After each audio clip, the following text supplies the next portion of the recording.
Hello YouTube, Qapla, it's Birdo Prey 5. I guess it would help if I lowered the volume. What is going? Damn it! 5, I guess. Lowered. There we go. I had it playing on two different screens. That's why I was hearing the audio, and you guys were probably hearing the audio as well. Qapla, it's Friday. Don't forget to switch to live chat, everyone. Live chat it is. What'd you say? Yes, I'm checking my super chats. John Araki with a $2 super chat. Qapla! And I believe John Araki did get Kissing Dax right away. Thomas Potts with a $1.99 super chat said that wasn't a UFO, it was an alpaca. No, it was a UFO. We will get into it. And John Araki with a $1 super chat. Thank you, John Araki. So let me get to the regular chats, which I will again switch to live chat, so I don't forget. Thomas Potts was first in the chat at 5:20 when I started. Said hi. Hello, Thomas. Darth Kilhoun is in the house. Says ha. Life with Matthew says hi. All welcome, Life with Matthew. And then I told everybody I was just about ready because I was trying to use the YouTube dashboard today, but no, it doesn't do so great if you don't have the window maximized, which I don't want to do. Although honestly, now that Anti-Trekker has sent me his Stream Deck, I could do it. I could maximize the window. I'm going to try it. I mean, it's going to be weird because I'm not going to see a live copy of what's going out on the stream. I'm only going to see the playback. Let's see it. Let's do it. Let's go a little crazy. We'll see how that works. And so now on this other screen, I've got to switch over to live chat, and we'll see what happens. It's telling me the elapsed time, and somebody got something. Somebody put in, and that's the only problem, is I don't get to see what came up on the screen until after. We got Alexander put in. Thank you, Alexander. I will read that. Alexander put in a $2 Canadian super chat, and I believe that is. I'm gonna have to go to Google Translate. Let's see what Alexander put in, and he says, "Hello there" in Chinese. Chinese? Come on, is it Cantonese or the other one? And Google's just saying Chinese. Joseph Patrick with a €2 super chat says, "Do a spinning Spock, lol." Wrong channel. Yeah, I am sorry, Joseph. I can't do a spinning Spock. I can't even do a spinning Bird of Prey. You got. Yeah, I can't even do a spinning Bird of Prey. But thank you, Joseph. Thank you. So you got Locutus of Borg. Where are we?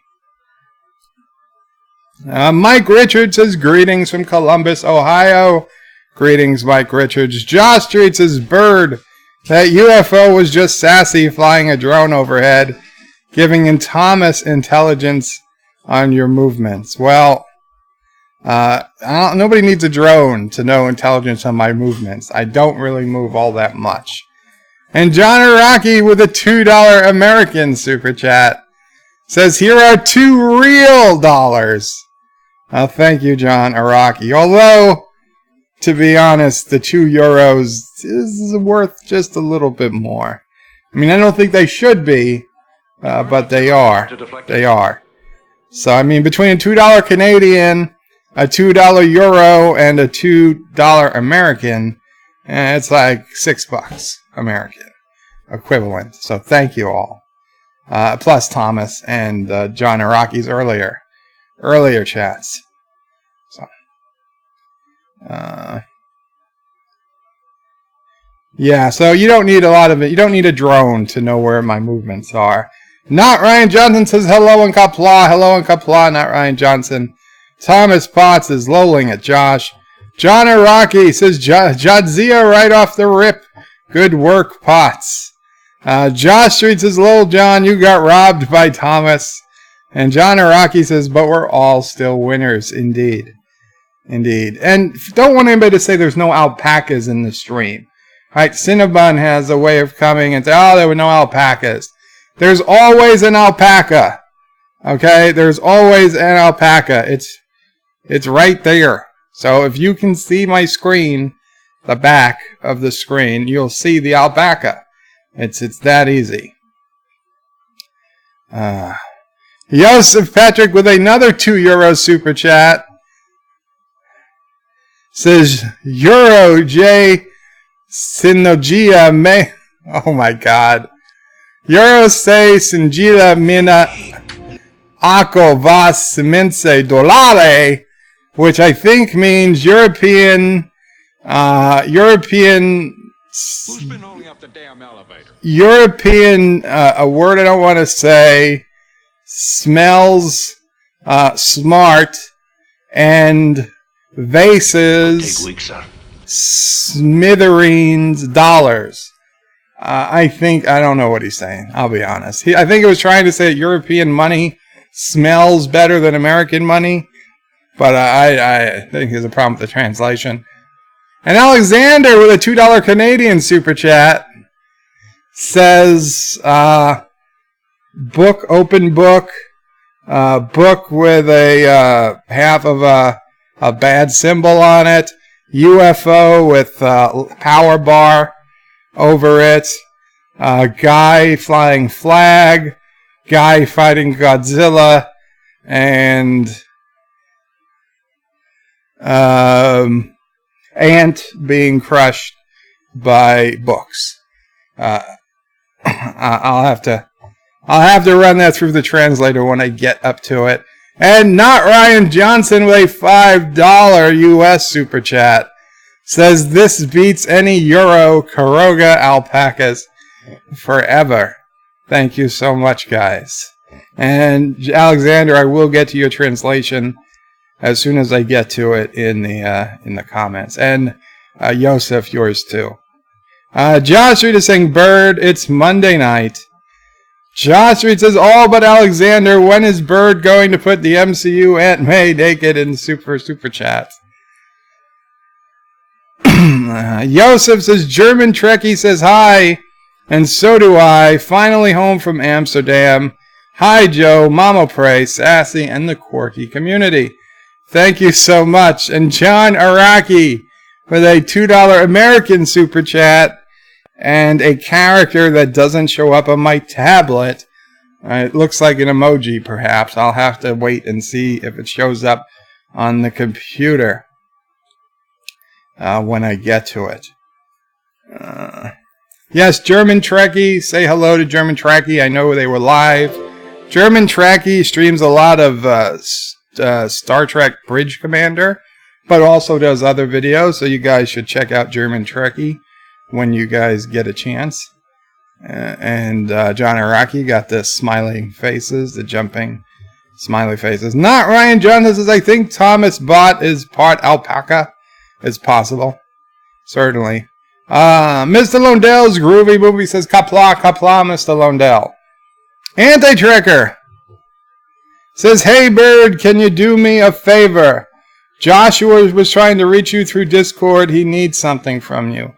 I will, Anti-Tricker. I have not been on Discord today. Let me open Discord. I will see if I can't answer him immediately, I will answer him at the end of the stream. But I'm opening Discord right now, so I do not forget. Let's see. Open. And Discord completely disappeared. There it is. And, okay, I've got... yes. Okay, I will send Joshua what he requests once the stream is over. Not a problem. Cinnabon Bunny is here. Says hello, welcome Cinnabon. And Cinnabon, I was telling people, I'm not sure if you were here, we always have an alpaca. It's right here. So don't worry. We're always gonna have an alpaca from now on. Okay, so now we got to Alexander's super chat.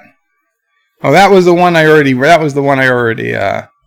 translated. That said hello everybody. Mike Richards says, and bird goes crazy? Wait, yes, and the bird goes crazy. Thank you, Mike Richards. And Yosef said, do a spinning Spock. Thomas is anti-trigger. I added something in the new war room on the ceiling. I think you will like it. So Thomas Potts added a mirror to the ceiling of the Turdistani war room. Why am I not surprised? Darth Kilhoun says probably Mandarin. That's it.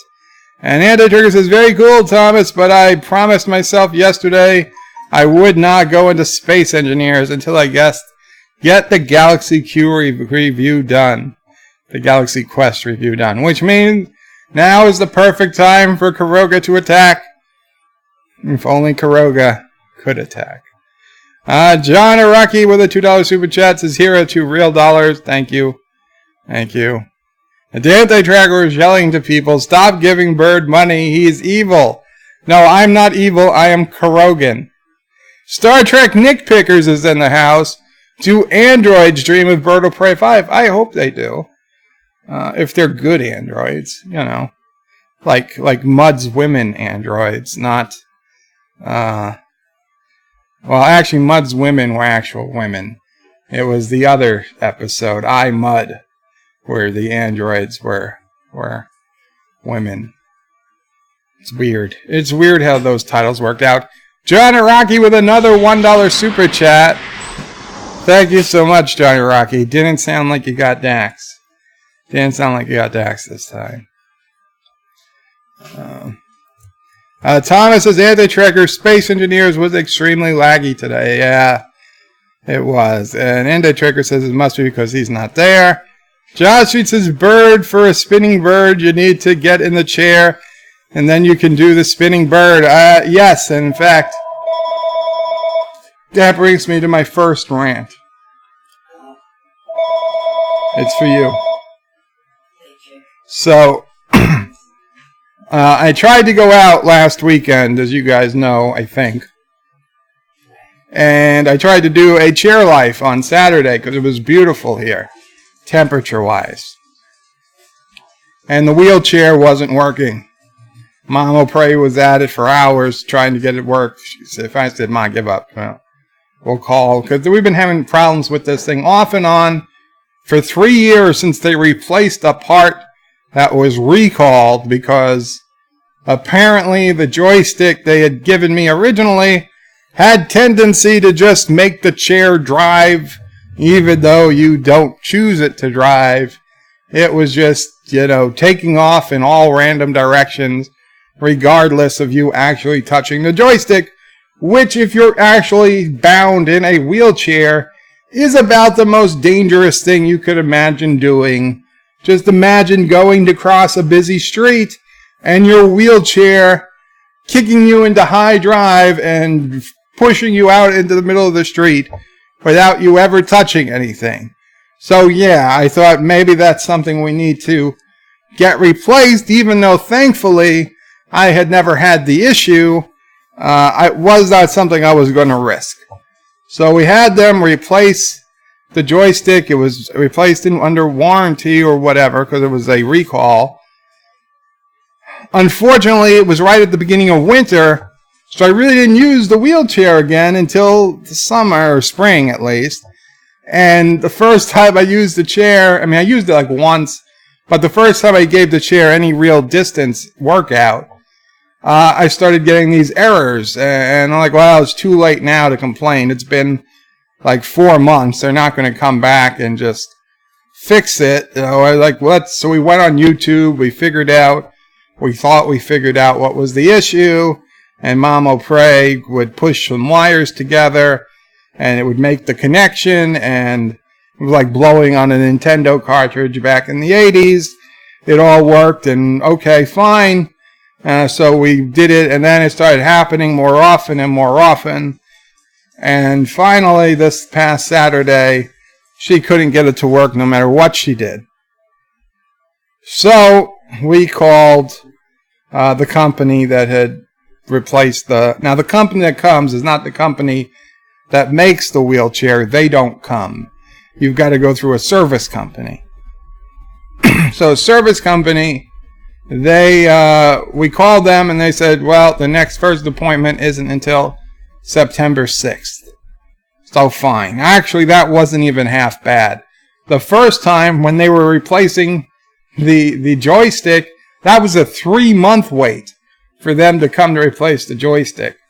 2 weeks or 3 weeks, whatever it was. Figure it wasn't a big deal. John Araki with a $5 super chat. Here is some charity to fix your wheels. Also, Nintendo Switch controllers have the exact same problem. Wow, I guess Nintendo wanted to... At this time. Thank you, John Araki. I guess Nintendo wanted to put in that old school feeling. And thank you for the super chat. Yeah,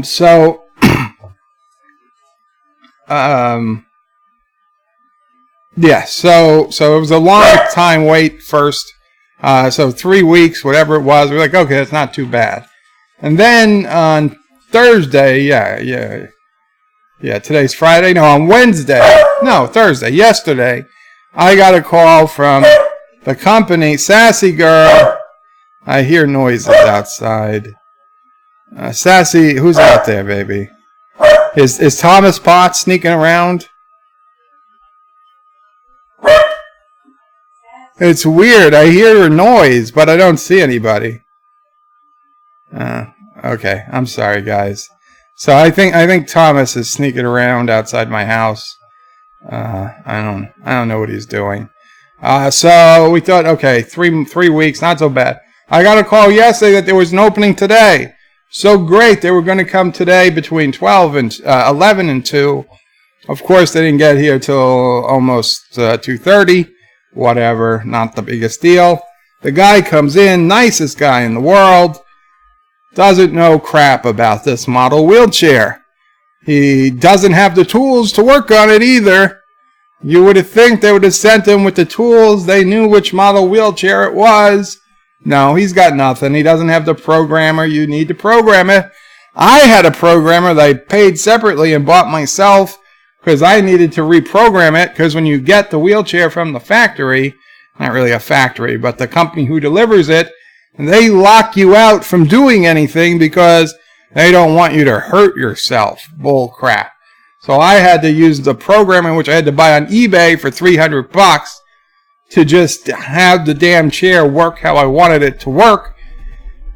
And we put the programmer away, and it sat for 3 years or 4 years, whatever it was, and Mama brought the programmer out today for this guy to use because he didn't even have one, and it doesn't work. And after looking at it, the wire had dried up, and the wire that connected to the wheelchair had literally frayed in 3 places. So I think it's beyond repair at this point. I'm not even sure enough of the wire is left, because the first place it's frayed is right from the box, and the second place it's frayed is right from the connector, and the third place it's frayed is right in the middle. So there's not even enough wire for me to cut out and reattach it, even if I was good at that sort of thing. So we have no programmer. He doesn't bring his programmer, and he doesn't know that you can check the fault log through the joystick. Now, to be honest, I forgot this as well, but I am not a wheelchair technician. I remembered after he left, and I looked it up on YouTube, and sure enough, you can bring up the fault log just through the joystick. I know, Sassy. He was a little bit of a waste of time. Nice guy. Nice guy. He also broke the goddamn chair. He was trying to fix it, and he was pushing something. He was pushing it in the wrong way, and he snapped a piece of plastic. Not the biggest deal in the world, but oh, shit. What did I hit? What did I hit? Okay, we're good. I hit something on the stream deck. Sassy's going nuts.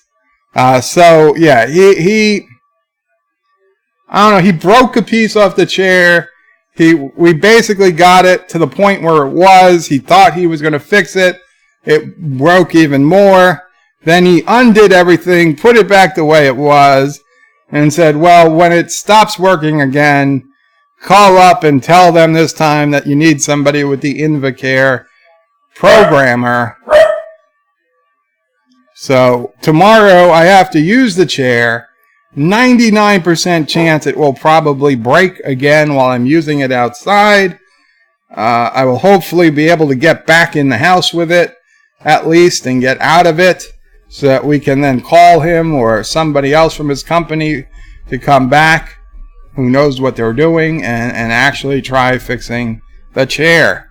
So tomorrow I'm going to try to do a chair life. If I get outside, I'll do a chair life.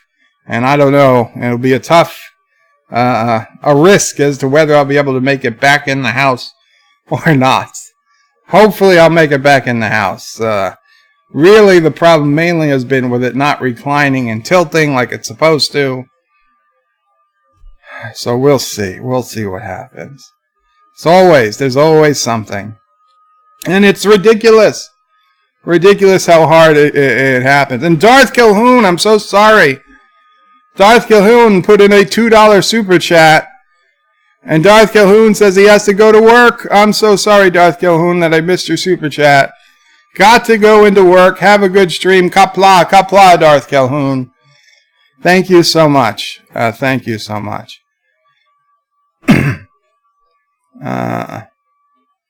Anti-Tracker says to Mr. Miles, yes, in fact, this is driving me nuts.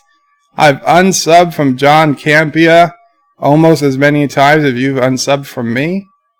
I don't know. I gotta figure out what's going on as I get through the chat. So we're up to Joseph Petrick's super chat. Let me put that through the old Google Translate. And it is Slovakian. The euro is a stronger currency than your ridiculous dollars. Joseph, you're actually right. So not much I can say about that. Not much I can say about that. And then we have Alexander, who says Chinese tea is very good.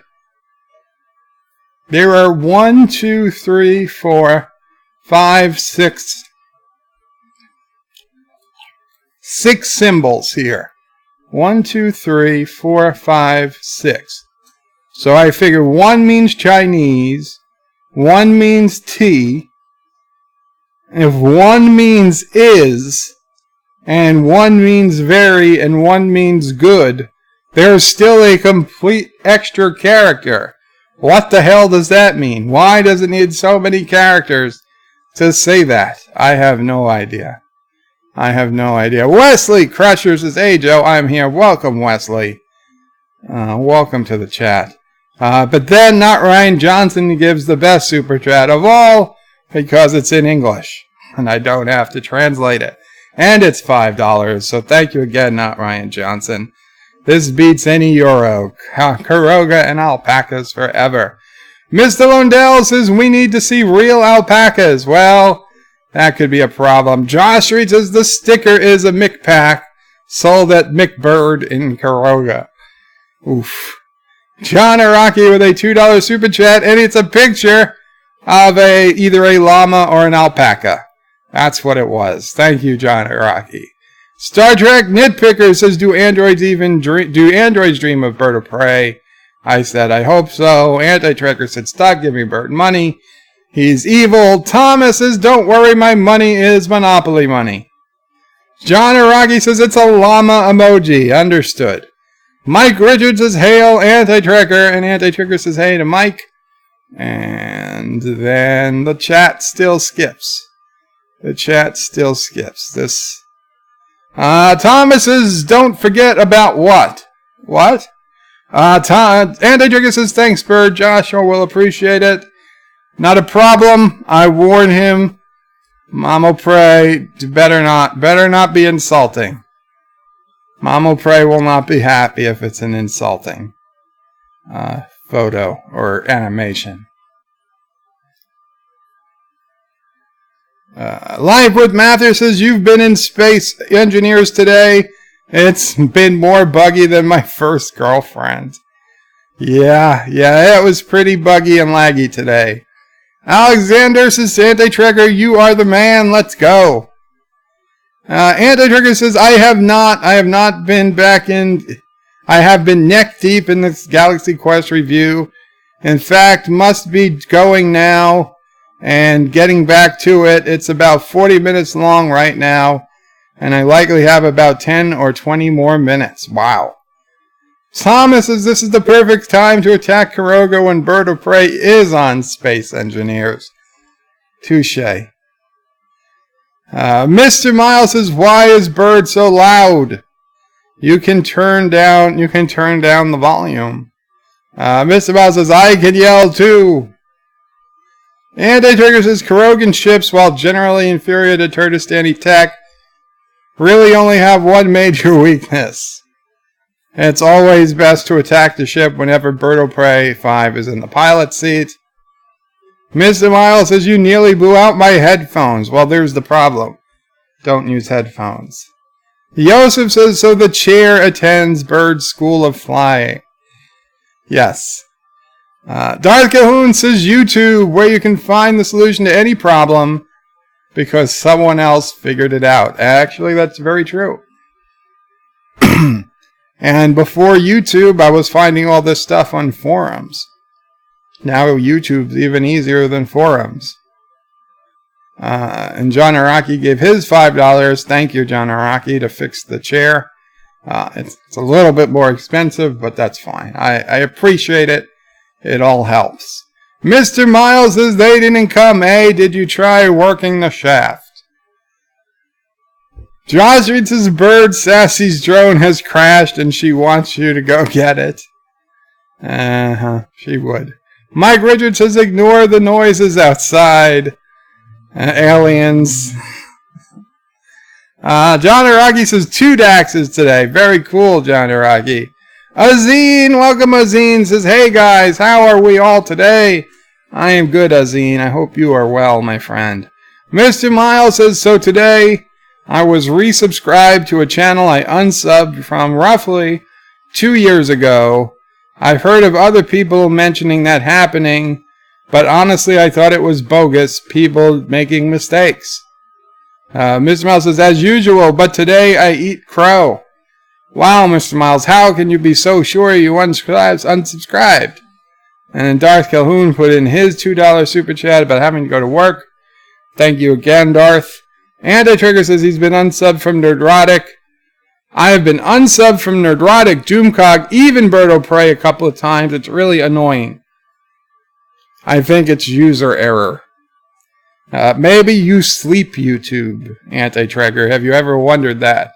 Or maybe Mrs. Anti-Trigger comes in and gets jealous and starts unsubbing you from, other YouTubers. German Trekkie says, oh, hi, welcome, German Trekkie. And I was telling everybody to check out your channel. I noticed you've been mostly doing Bridge Commander, but you do other Trekkie stuff as well. Jeremy Trekkie says, just finished my stream. Happy, made it over to you. Thank you so much. And thank you for saying Yosef to say hi before. Mr. Miles is Anti-Tricker, but have you ever been subscribed to a channel that you didn't sub to yourself? I knew the unsubbing bug was real. I still question it. But the random subscribing bug is BS. Alexander says, Anti-Tricker, when you have a Doomcock, life is really boring. Darth Calhoun says, roll a D20 to see if it will work. Thomas says, Bird of Prey, let me in. It's B85 outside. I hate heat. Sorry, Thomas. You have to wait outside. Sharon Moore says, greetings, Bird of Prey 5, Mama Prey 5, and fellow what? Fellow what? Anti-Trigger says, Mr. Miles, yes. In fact, it is driving him nuts. He's been unsubbed from John Campia. almost as many times as Mr. Miles is unsubbed from Anti-Tracker. And Sean Moore says, and of course, greetings to Sassy. That's you, baby. Chaser of cats, eater of cookies, stalker of cardinals, defiler of cushions, and scourge of the squirrels. Mr. Miles says, it was the first for me. Anti-Tracker says, I get notifications for Qapla even when I'm not subbed to him. I hate Google sometimes. Well, it hasn't been an issue for me, but then I've never subbed to him. I don't even know who you're really talking about. John Qapla? I've heard the name, but I don't have a face to go with it. Sean Moore says, and greetings to my fellow nerds. Greetings, Sean Moore. Wesley says, hey Joe, I'm here. Thomas says, YouTube suggests Steve Shives all the time. Keep clicking. I'm not interested in that channel. Steve Shives put out a video. I don't know if it was today or yesterday, but it's been popping up in my recommended. I finally clicked on it. Dear God, this guy,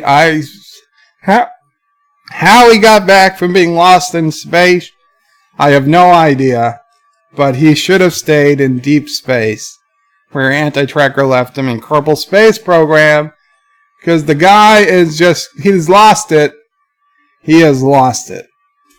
I wrote a really, not a terribly long, but a long enough comment. I doubt he'll ever see it. I doubt he'll ever read it.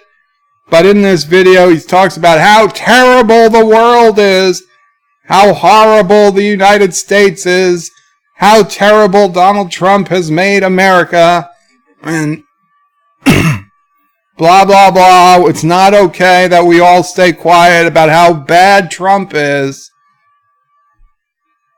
So I said, listen, the reality is, today in 2019, women and minorities probably have the most economic success and political power that they've ever had in the history of the United States, probably in history at all. LGBT community is the most accepted it has ever been. There are full-out trans people living day-to-day lives and maybe getting some bad looks from time to time.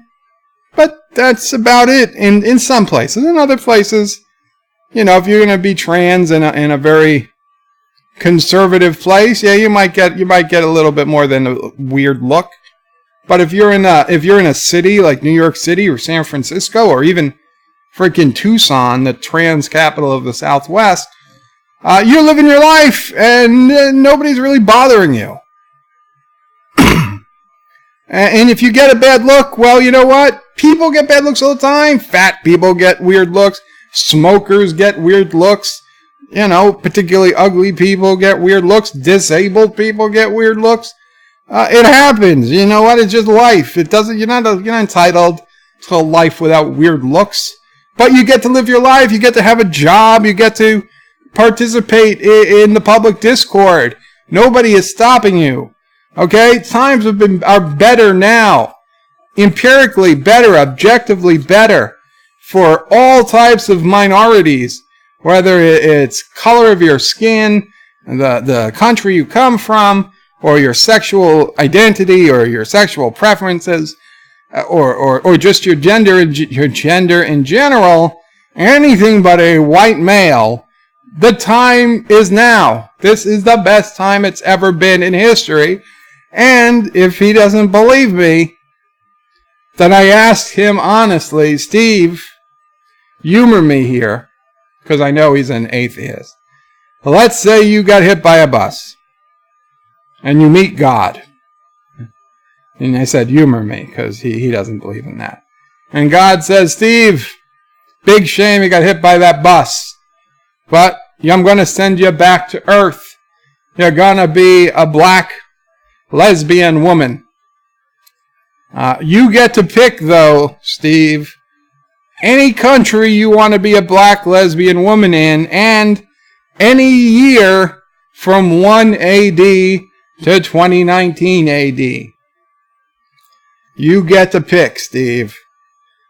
You honestly tell me that you would not choose to be born right about now in the United States. If you can tell me that there's another date, another year, and another country that you would be born into as a black lesbian woman, then fine.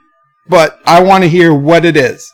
You tell me that country and that year that's better than 2019 America for a minority and a sexual identity that's better than today, then I'll maybe I'll believe you. Until then, you're bullshitting. It's not the worst it's ever been. It's the best it's ever been.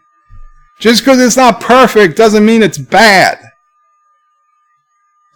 I was so close to just running that whole Steve Shives video today and just commenting on it as he blabbered away about his bullshit nonsense. But I was like, no, if people wanted to watch Steve Shives, they'd be watching Steve Shives. And he has to keep his likes and dislikes secret because he's too much of a to let people see how many people actually dislike his videos. What a tool. What a tool! You're a tool, Steve. You're a tool. Just apologize. Apologize for being a white man. Apologize for being born a white man, Steve. You know you want to. You know you want to. I can hear it with every frickin' sentence out of your mouth.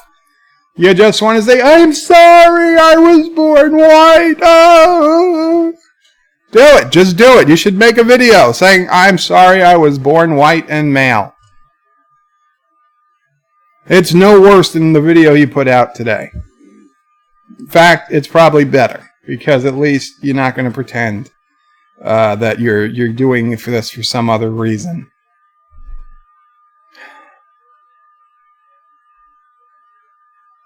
No. So close to putting that video up today. Thomas says, just read that. Suggest Steve Shives. Yeah, I wish there was a way to tell YouTube, stop effing suggesting these people. I don't want to block them. Because 1 in 100 times he makes a decent trick actually video. I don't want to block him, but YouTube is uber promoting some people so much. I really feel like there's no other choice. Mr. Miles says because Chinese is damn near hieroglyphics. Thomas pauses every time YouTube does that with someone I can't stand. I use it as a chance to dislike the video, but I dislike the video too. But you're only saying that dislike is really only going to the video creator. YouTube doesn't figure dislikes into the equation. They don't say, 10 people dislike this video, so we're not going to promote it as much. They don't care. It's an interaction to them. And just to be, my yesterday's video I did, the Qapla show review, YouTube says it's got over 1.1 thousand views already, and almost 50% are dislikes. Almost 50%. I think it's like 18 likes and 10 dislikes or something right now. It's still promoting it. If you put in Qapla show, it still shows up. Yeah, even though there are other videos with a better rating ratio. I don't know why. I don't know the algorithm, but yeah, it just... and people are mostly disliking it because even though it clearly says live review, they think they're going to see it live somehow. Mr. Miles says, suck on that, YouTube. Shonmore says, llamas, as I have said, are too snobbish and aloof for photos. That's got to be an alpaca. Thomas says, I almost feel like blocking his channel. Thomas says exactly where it brings me to.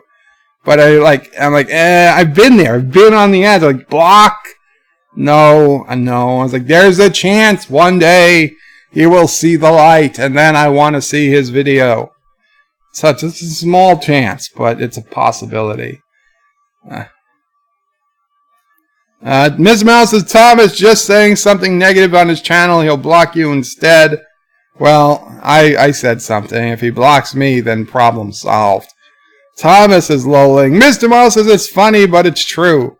At least on Twitter. It's absolutely true on Twitter. Mr. Miles says he literally blocked me because I subbed to someone he didn't like.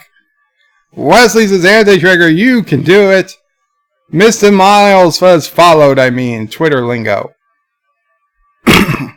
Anti-Tracker says, so the message was, and breaking it down, we have the book equals high, the other thing equals country, tea equals something, very, it is good equals something else, and drink. Well, thank you, Anti-Tracker, for that lesson in Chinese.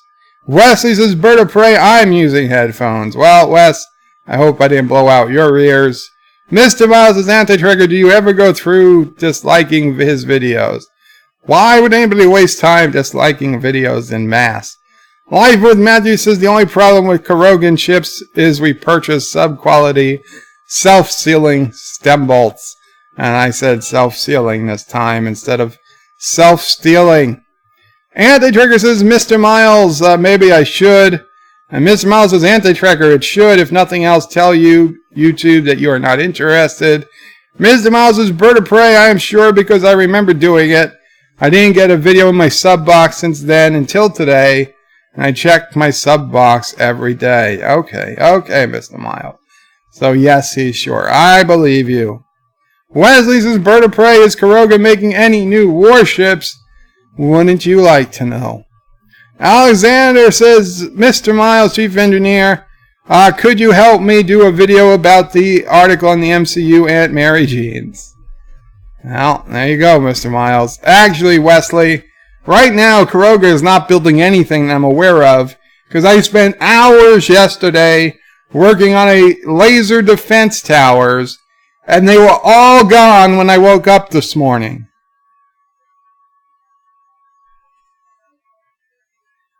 Gone. Like grinded away or just erased from existence. Not pointing any fingers, but I'm getting a hand on the logs. And I'm going to see what happened. Because God help it if I find out what happened. If somebody did something, you tell me now. Tell me before I find it in the logs. Because if I find it in the logs, not going to be happy. Man up. Man up. Whoever it was. Alexander says, Mr. Miles, you could help me do a video. All right, about MCU Aunt May jeans. Mr. Miles says, Alexander, why do you hate me? Thomas says, Kuroga made a sailing ship only to find out they have small legs. I wish we could do ships. Alexander says, Mr. Miles, I don't hate you. I just need help for that important project.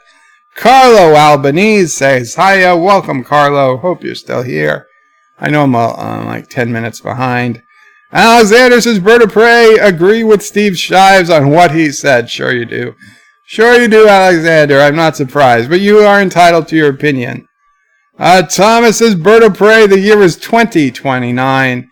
I think that's the year my wheelchair claims it is, too. So, you pay tens and tens of thousands of dollars for a wheelchair, and the goddamn thing can't even keep time. It like loses a week a month. I mean, literally, okay, maybe not a month, but a week every 2 months? How do you lose that much time on a clock? I mean, there's a 99-cent wristwatches that can tell better time than my goddamn wheelchair. Mr. Miles says, Alexander, I'm not going to edit videos about Aunt May jeans. Lol, I can tell you what you need to do to get started. Very cool. Alexander, you should probably take him up on that. Alexander says, I would like to have a channel speaking about that king of important project. I would like to do a top 5 of Sonia Gomez. Well, Mr. Alexander, download the software DaVinci Resolve. It's a really powerful video editing program, and it's free. I've been really trying to consider moving to DaVinci because even though I've been using Sony Vegas for more than a decade, I've used Sony Vegas back when I was still working. They come out with new versions every year, and they're charging $250+ to upgrade every year. It's ridiculous. They add one little new feature, and they kind of force you to upgrade because the old software gets all buggy. And it's just, I need to jump off. I need to jump off the Sony Vegas train, but every time I try, I realize I just can't start at zero with Resolve. Mr. Miles' Bird of Prey, public discord. Do you think public discourse? Yes, I did mean public discourse. Thank you. Thank you, Mr. Miles. Thomas's Bird of Prey was driving the bus. Oh, I wish. No, actually, I don't wish, because I would feel really bad if that happened. Mystique LeBeau, welcome Mystique, says preach bird, preach. Thank you, Mystique. Mr. Miles says Bird of Prey, I could see Shives going for Europe instead of the US. Yeah, well, let him say it. If he would rather be born a black lesbian in France, say it. Speak up now, and we could always get him a ticket. Alexander says something. Alexander says, Bird of Prey 5 in Quebec mentality are more advanced for LGBT rights and minorities. Well, then he wants to move to Quebec. He can move to Quebec. I want to hear him say that. Thomas says, hope Anti-Trekker got that. Live with Matthew says, Thomas Potts, I had the same thought, lol. Schronwar says, Mr. Miles, Chief Engineer Steve Shives would be considered right-wing in Europe. It's really bad here.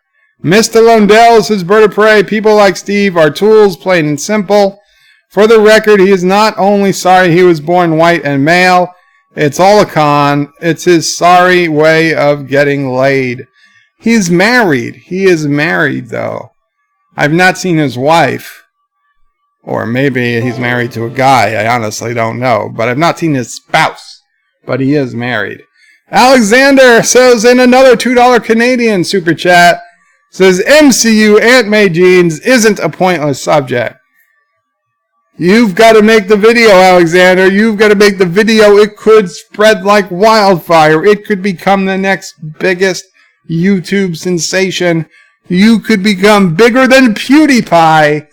That MCU Aunt May Jeans video, it could get 10 million views overnight. You'll never know until you make it. Derek McManus says, Mr. Bird, so I'm sorry I'm late. Not a problem, Derek. In fact, I didn't even get into the cover story as to dreams, morality, and the UFO I saw just yet. Alexander says, Bird of Prey, about dislike. This is fighting mobbing from the far right. This is the fight mobbing about from the far right? Okay. Did you dislike the video? That's fine.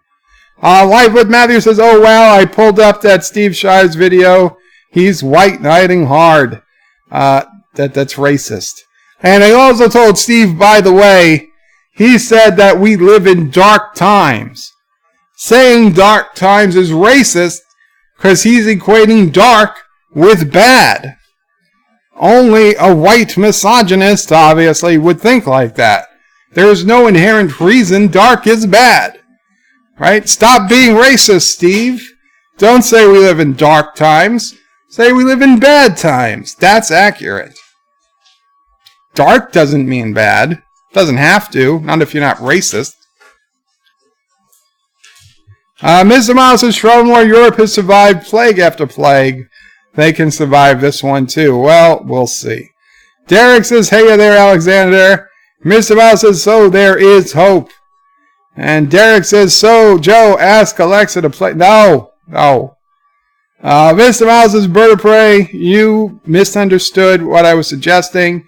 That Anti-Trekker mass dislike his videos. Only the ones that keep popping up on his recommendations. Yes, but Mr. Miles, if you dislike a video that pops up on your recommendations, YouTube doesn't say, oh, you disliked it, I'm going to show you less of this author. YouTube says, oh, you interacted with this video, I'm going to show you more from this creator. That's the algorithm. That's the problem. If you don't want to see more from that creator, your very best option is to either ignore it completely, don't click on it at all, or if you do click on it, then you've got to just block the person. You got to block them outright. I'm not suggesting you should do that, but those are your only two options. Disliking the video is only going to make you see more of that person. It's going to go against you, against your ultimate goal. I never see that option, just to be clear. On the side. So Mama probably saying to use the I'm not interested in this channel option.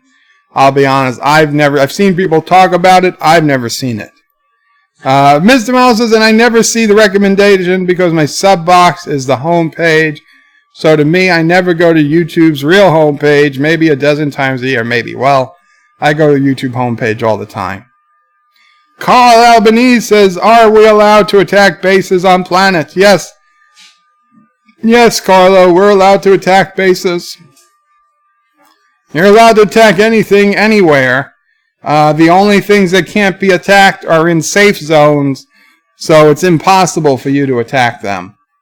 But we're clear that you can attack. So if somebody came to Kuroga and attacked and just completely disintegrated all the laser defense towers I had built yesterday, fine. I would just like to know that you did it. I know full well nobody did because nothing else was damaged and the laser defense towers were just completely erased without any visible damage anywhere, and the little target I built in the forest to test the laser was still there, but you couldn't see that. You could see the big towers. So I'm pretty damn well sure somebody purposely removed the towers. And they would have removed the target had they been able to see it. Derek says it takes 3 years to build a ship. It takes 300 years to build a tradition. Admiral Cunningham, Royal Navy. Very cool quote. Liveward Matthews says, I'm pretty sure the tower is gone from a server reset. There was a period of about 20 minutes where I lost a crazy amount of elite tools because every few minutes it would reset and I lose my stuff. Yeah, I lost a lot of stuff from a server reset too, but the tower had been up for a long time. The tower it took me hours to build the tower. It wasn't that it was halfway done. It was gone, completely gone. And the target I built after the tower was still there. Wesley says, Bird of Prey, what is this Alexander talking about? MCU Aunt May Jeans. Mr. Miles says, Anti-Tracker, don't forget to change your Skype. It's set to not disturb, and I know you often forget to undo that. Well, he might not even be here anymore. Derek says, I've lost days to drink I've lost days to drink, to be honest. Life with Matthew says, Carlo, I think the running rule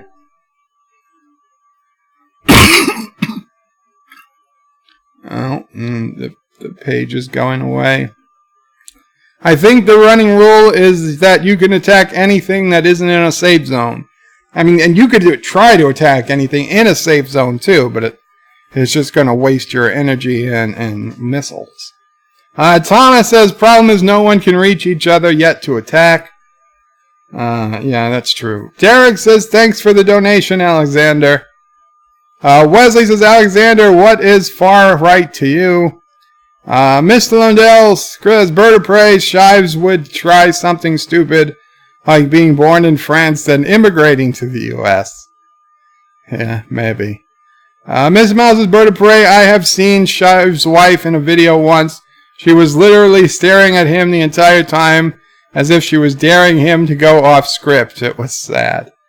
On a scale of 1 to 10, Mr. Miles, what do you rate his wife? I know, that's a horrible thing to ask, but I'm curious.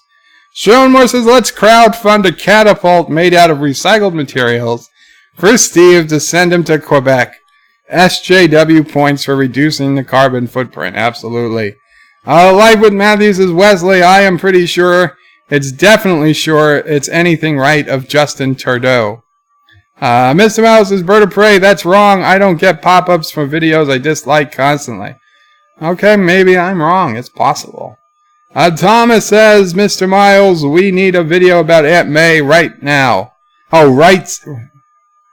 We need a video about Aunt May's right index finger? Thomas, you don't need to go full Alexander. I believe Azine is in Karoga. I think I approved him. Thomas says, Mr. Miles, we need a video. I just read that. Mr. Lundell says, I question Steve Stive's statement that these are dark times. Seen the stock market lately? What about the job market? Absolutely. These are by definition not dark times. Thomas says, if I block a channel, I will it mean that that person cannot comment on streams I'm a mod on? I don't think it would affect channels you're a mod on. I think it just affects your channel. Thomas Spot says, Kurdistan didn't do it. You saw ships are all under construction. I believe you. I don't think Kurdistan could reach us. Mr. Miles is Bird of Prey. I think it's more complicated than just you interacted, so you want more. No, not at all. It counts as good news. For the video, gets raised in the stats, but not with that. Could be. Ms. Mouse says, but not with that specific person. I gotcha. Azine says, how would I know if I'm in a safe zone or not? Basically, still where I spawned yesterday, though I've built my first spaceship, and yes, we'll see to make it, I will make it fly spaceship yet to see if it will make it there. Lol. Zine, if you spawned on Earth, you could come, if you're a part of the Karogan team, you're welcome to come to the Karogan base. You will know if you're in a safe zone, because in the Karogan one is a big red glowing field around our main base, and as soon as you get into the safe zone, a message comes up on the screen, you are entering safe zone. And nothing, you can't get hurt. Once you're in the safe zone, like if you're flying, you can just shut off your engine and fall right to the ground. And even if you're in a ship or you're in your jetpack, you can't get hurt. Your ship can't get damaged. It's great. Just don't accidentally fall out of the safe zone, because then you will die. So I think you joined Karoga. So next time you're on, if you hit K, go to comms, highlight Karoga, and type to us. And if somebody's on, they can give you the GPS coordinates of the Karogan base. And then you could come on over to Karoga. We've got a ton of cryopods on the second floor of our base. You can just live there and make that your base of operations. I just read that. Thomas is Azine. What faction are you in? I think he's Karogan. Mr. Miles is Bird of Prey, and let's both be fair here. No one in this chat truly understood the YouTube algorithm. Absolutely. Nor does any other non-staff members. I'm not even sure their staff members honestly know how it works. This is just my best guesses. That's absolutely true. Azine says the glorious Karogan Empire. Thank you, Azine. Then yes, so either me or Life with Matthew or Commander Shutter, Admiral Saval, or Ozzy NF, we're all in Karoga right now. I'm not sure about Commander Shutter if he's in it yet or not, but the rest of us are. So whoever's in there can give you the GPS to our base. Or if you need to, we can even come pick you up and bring you back to the base. Because you might be so far away, you might not reach it. Tiki says, I'll be generous and give Steve Shive's wife a 5. Okay. Well, that's not bad for him.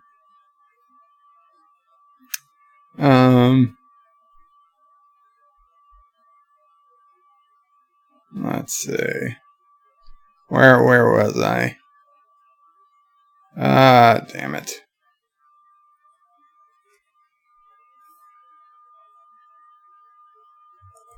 Why does it not? Okay. Line with Matthews, a Tiki of Doom. How would you rate Steve himself? Zine says, Thomas, perhaps we shall see. Tiki says, Live with Matthew, I'd rate him a beta. Here's the thing, Tiki, and this is going to be another small rant. I hate when we call weak men betas. Okay? They're not betas. We go, oh, you know, like I'm an alpha, okay? Even Anti-Tracker, he's an alpha too. Doomcock, Nerdrotic, we're all strong alpha men. And then people have a tendency to call, you know, people like Steve Shives betas. But they're not betas, okay? Frankly, a beta is too good. He's not a beta. He's at best a gamma. And just to explain the difference between an alpha and a beta is, you know, the original Transformers cartoon show. I think we're all about the age we saw Transformers.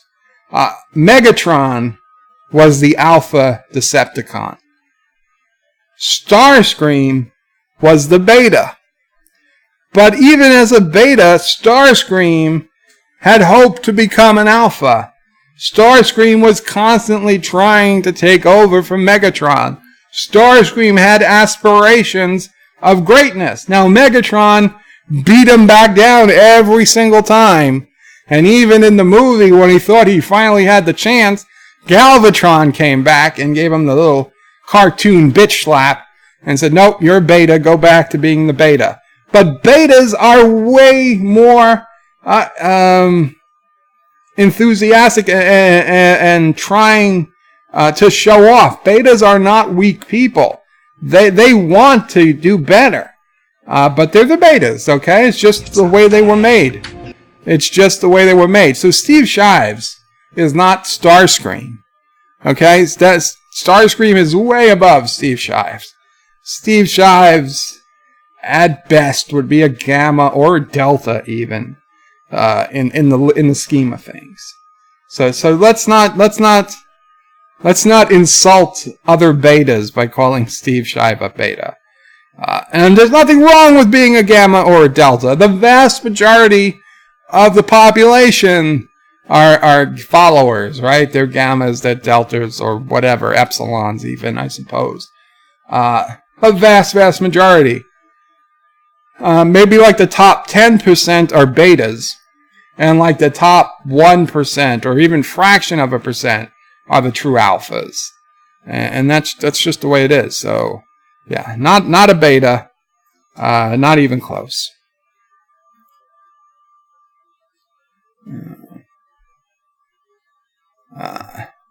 Live with Matthew is lolling a Tiki of Doom. Azine says, brilliant, thanks, not a problem, Azine. Shronimore says, hail Kuroga, sassy Thunder Queen of Kuroga, destroyer of helicopters, should take over the air defense on the base. Yeah, she should. Azine, where were we? Azine says, Bird of Prey, brilliant, where were we? Thomas says, I think you can still lose health in safe zones when you run out of energy. Well, that's probably true. Thomas says, Azine, Bird wants you to live in the tiny cryopod. He's welcome to enjoy our spacious living quarters. Mr. Miles says, Bird of Prey, she looks like an average person, honestly. No crazy hair, no dumb outfits, just a normal looking woman, really. Not overweight, not really skinny, if you saw her on the street. Well, that actually sounds quite good. She might be more than a 5 on my scale. I don't know. But good for him. Mr. Miles says, you wouldn't think twice. Just another person. Wesley says, who is Justin Trudeau? The Canadian Prime Minister. Mr. Miles says, I also only saw her in that one video. Alexander says, Wesley Trudeau is Prime Minister of the federal state. He fakes to be progressive, but he supports pipelines. Pipelines are really good. Pipelines are the future. Pipelines transport oil and gas safer and more efficiently than anything else we have on the planet. Okay, we should be building pipelines. Thomas says betas are fish. They are. I used to have a few. Mr. Miles, he's a Zeta male. That's more like it. Shermore says, Wesley, I have a Trudeau. It's what happens. Well, you know, Zeta isn't Z, by the way. Zeta is more in the middle of the Greek alphabet. Omega is the last. Omega sounds too cool, but Omega is technically the Z of Latin. Shromor says, Wesley, oh, thank you so more, Alexander, with a $2 Canadian super chat. I'm Optimus Prime. That's it. Communist Prime. Very cool, Alexander. You get Optimus. I want to be Grimlock, leader of the Dinobots. Poor Grimlock. Small hands. Big mouth. Big teeth. Shermore says, Wesley, I believe a Trudeau is what happens when a toilet spits out its contents. A Trudeau. Zine says, Thomas, Matt, I wouldn't know what to do with all that extra space anyway. B, welcome B, says alpaca, betas, and gammas. Oh, alphas. Oh my god. Alphas, betas, and gammas. Is this the rules for Fizbin? Fizbin. It sounds familiar. Tiki of Doom says Sigma, Rho, yes. Alpha, Beta, Gamma, Delta, Epsilon, Zeta, Eta, Theta, Iota, Kappa, Lambda, Mu, Nu, Xi, Omicron, Pi. Fuck. Rho, Sigma, Tau, Omicron? Omega. I used to know him. You know, when you join a fraternity, you gotta learn the Greek alphabet. Alpha, Beta, Gamma, Delta, Epsilon, Zeta, Eta, Theta, Iota, Kappa, Lambda, Mu, Nu, Xi, Omicron, Pi, Rho, Sigma, something, Omicron, Omega.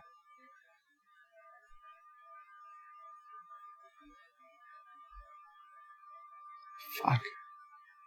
Alexa, what's the Greek alphabet? The Greek alphabet has been used to write the Greek No! since the late 9th century BC or early 8th century BC. Alexa, cancel. Alexa, recite the Greek alphabet. The letters of the Greek alphabet are Alpha, Beta, Gamma, Delta, Epsilon, Zeta, Eta, Theta, Iota, Kappa, Lambda, Mu, Nu, Xi, Omicron, Pi, Rho, Sigma, Tau, Epsilon, Pi, Psi, Omega. Thank you.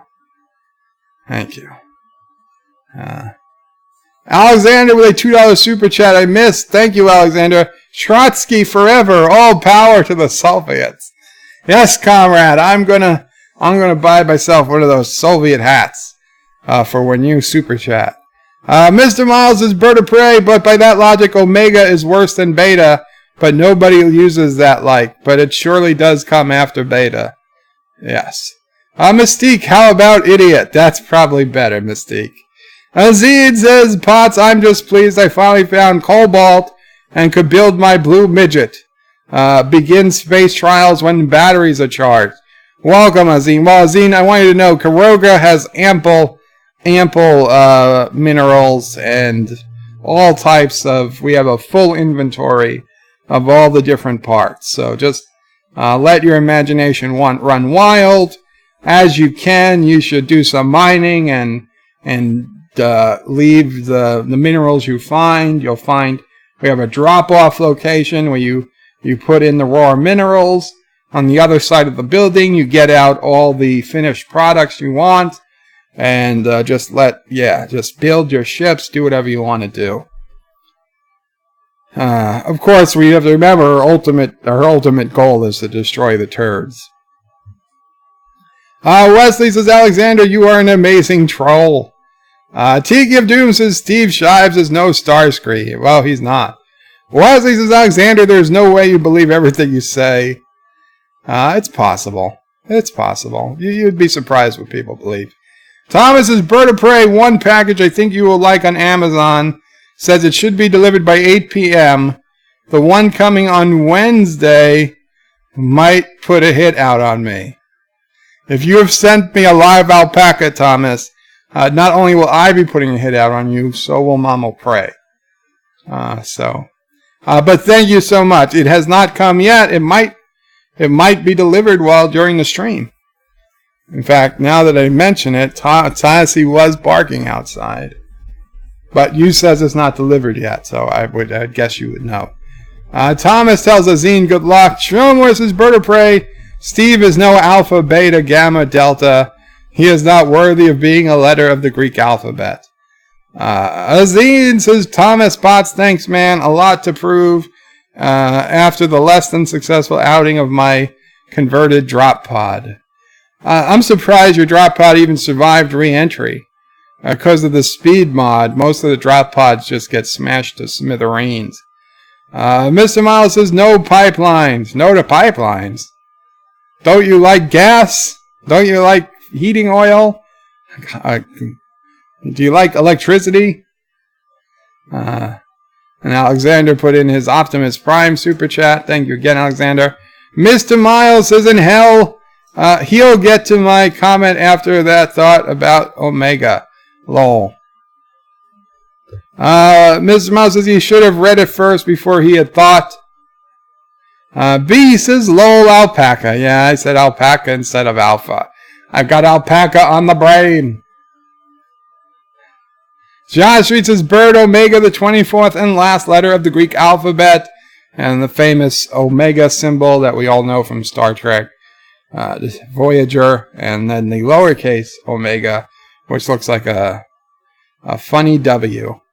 Mr. Miles says, Bird of Prey, Fizbin is the made-up card game from TOS that Kirk used to distract the people guarding them. Yes. Fizbin, unless it's Tuesday.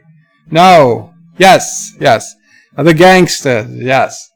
Now I remember. Yes, a piece of the action. Daniel's Hot Topics is what's up, what's up. I can't do it anymore.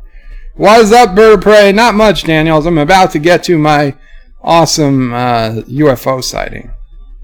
Although it wasn't a dream. Mr. Miles says TOS is my least favorite, and even I know that. Well, because you're spending so much time with Anti-Trekker, of course you're going to get to know that stuff. Tiki of Doom says Psy. Yes, Psy.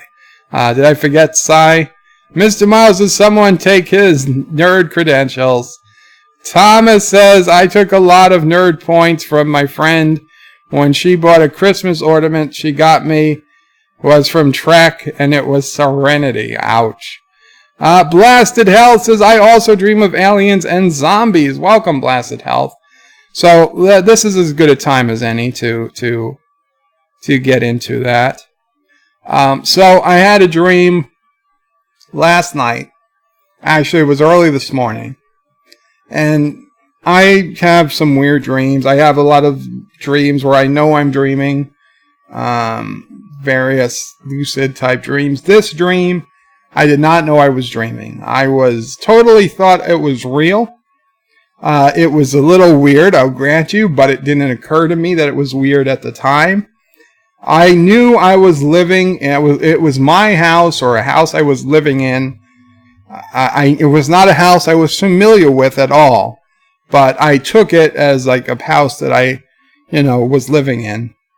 And I was in the Southwest United States. I don't know if it was Arizona or Nevada or New Mexico or wherever it was. It was somewhere in the Southwest. It was nighttime. There were a few of us outdoors. My parents were there, my mother and my dad, who had passed away years ago. And Anti-Trekker. Anti-Trekker was there. And he was not being asshole Anti-Trekker. He was being nice, friendly Anti-Trekker. Not the Anti-Trekker he portrays when we fight as Kurogans, but, nice guy Anti-Trekker when we're not talking about Kuroga and Turtistan. And we were talking about whatever, and probably Star Trek nonsense. And then looking up at the sky, and all of a sudden, and this was weird, because I don't know if it was like Space Engineers inspired or not, because it wasn't anything I've seen in Space Engineers. But at first, I was like, holy shit, it's the International Space Station. But it was big. I mean, like, it was really big in the sky, much bigger. I mean, when you can see the ISS with your naked eye, it's just a point of light moving across the sky. This, you could see solar panels. You could see thrusters, and the thrusters were on. I'm like, wait, that's not the International Space Station. It's way too big to be International Space Station. I mean, it looked like it was huge in space, or it was like low, but it wasn't that low. It was maybe, and it would be like what the International Space Station would look like if it was like 5,000 feet in the air. But even then, this was much bigger than the International Space Station, and it was silent. And more than that, it was moving pretty fast, but there were two very weird-looking planes. I say planes, but they didn't look like any planes I'd ever seen. Not in video game, not in sci-fi, not in anything. Almost looked like a D-7 if a D-7 was a plane and not a spaceship. In that it had like a bulb in the front, and then like a thin neck, and then a much bigger back, rear. But there were two of them, and they both looked different. And they were like following the station. Like, I didn't know if they were chasing it or trying to protect it. But everything looked alien as heck. And I was like, wow. I was like, I can't believe this is happening. I was scared at first, and I was excited. Then I was scared again. And all this time I'm looking over, and this thing is coming over, and I'm starting to freak out. And we're just amazed. We're all staring up and looking at this thing. And it passes. And I'm nervous. I wake up. And I wake up, and I'm like, wow, that was heavy. That was crazy. I don't usually have dreams where that much happens, and I don't know that I'm dreaming. But after a few minutes, when I calmed down, I was like, it's weird. Never once in this dream, when I saw this crazy ship in the sky, did I once think about going and getting my camera or taking a picture with my phone. Because I was just so mesmerized by what I was seeing, it didn't occur to me to even take a picture. Now, if I had a camera in my hand, I probably would have said, oh, let me take a picture. But I probably had the camera on my phone. It didn't occur to me to use it. And I'm thinking, is it possible that the reason we don't have as many UFO pictures as everybody says, why are all the UFO pictures? It's 2019. Everybody's got a camera on them all the time. If UFOs were real, we would be seeing so many more pictures of them. And I'll be honest, I kind of agreed with that. It was like, it bugged me. As a believer in alien life, it bugged me that we don't have better pictures. Until this dream, and I realized, if you are honestly seeing something, truly and honestly seeing something so mesmerizing that you realize this is not from this world. This is alien. Humans do not have this technology. It's not the Russians, it's not the Chinese, and it's not the Americans. This is beyond anything we have, and just, it's not possible, but hell, I'm watching it with my own eyes. There is a part of your brain, your reptilian brain or whatever, you don't think about going in to get a camera. You can't take your eyes off of it. And you are just trained on it, and it's not until it passes and it's out of view do you start thinking rationally again and say, hey, I should have taken a picture. And you know what? After having this dream, Now, I know you say, well, it's just a dream. Yes, it's just a dream. But I realize now, and I've made peace with the fact we don't have more pictures. Because if I honestly saw that UFO on a summer night that I was outside with the friends and we were watching the sky and we saw something this crazy go over, I'm not going to think to get a camera. And if I'm not going to think to get a camera, probably most people aren't going to think to get a camera. If you're seeing that, if you're actually seeing something you honestly believe to be extraterrestrial in Earth's atmosphere, you might not run and get a camera. It's a totally natural reaction to just train your eyes on it and to just be mesmerized and not think rationally until that's over. So, I hope it's not a letdown, but it made me more comfortable with the fact we don't have more legitimate pictures of UFOs. Because I really think that even if you have a camera on you, if you don't actually have the camera out, you're probably not going to think that I got to take a picture until it's too late. Right? And by the time you take a picture, it's probably either so small or completely gone that you're only going to just see a dot in the camera and nobody's going to care. So it explained a lot. It explained a lot to me. And it brings me around to me, dreams have always been, and for a long, long time, I've always felt dreams, and they do multiple things. They're creative. They help get answers to questions. They help your brain file the day's memories. They help you remember things you should remember. But the brain also is, in my opinion, the dream. The dream is a way to test your morality. And many, many times in dreams, I've had some type of moral quandary. I bought something and the clerk gave me back way too much money. An absurd amount of money. More money than would ever happen in real life. Now, do I keep the money and leave, or do I give it back? Do I, or somebody, I hit a car accidentally and I could drive away, or do I look and find the owner? Many things that could happen in real life, probably won't, but could. And I'm happy to say, for my own sake, 99% of the time, I'm happy. I wake up happy with the choice I made. I said, damn, that was a tough choice, but I'm confident I made the right choice. I would say the moral choice, many more times than not when I wake up. And the couple of times I've woken up disappointed in myself, I'm like, damn, that was really a shitty thing to do. Now that I think about it, I thank myself that, hey, I got a chance to think it over.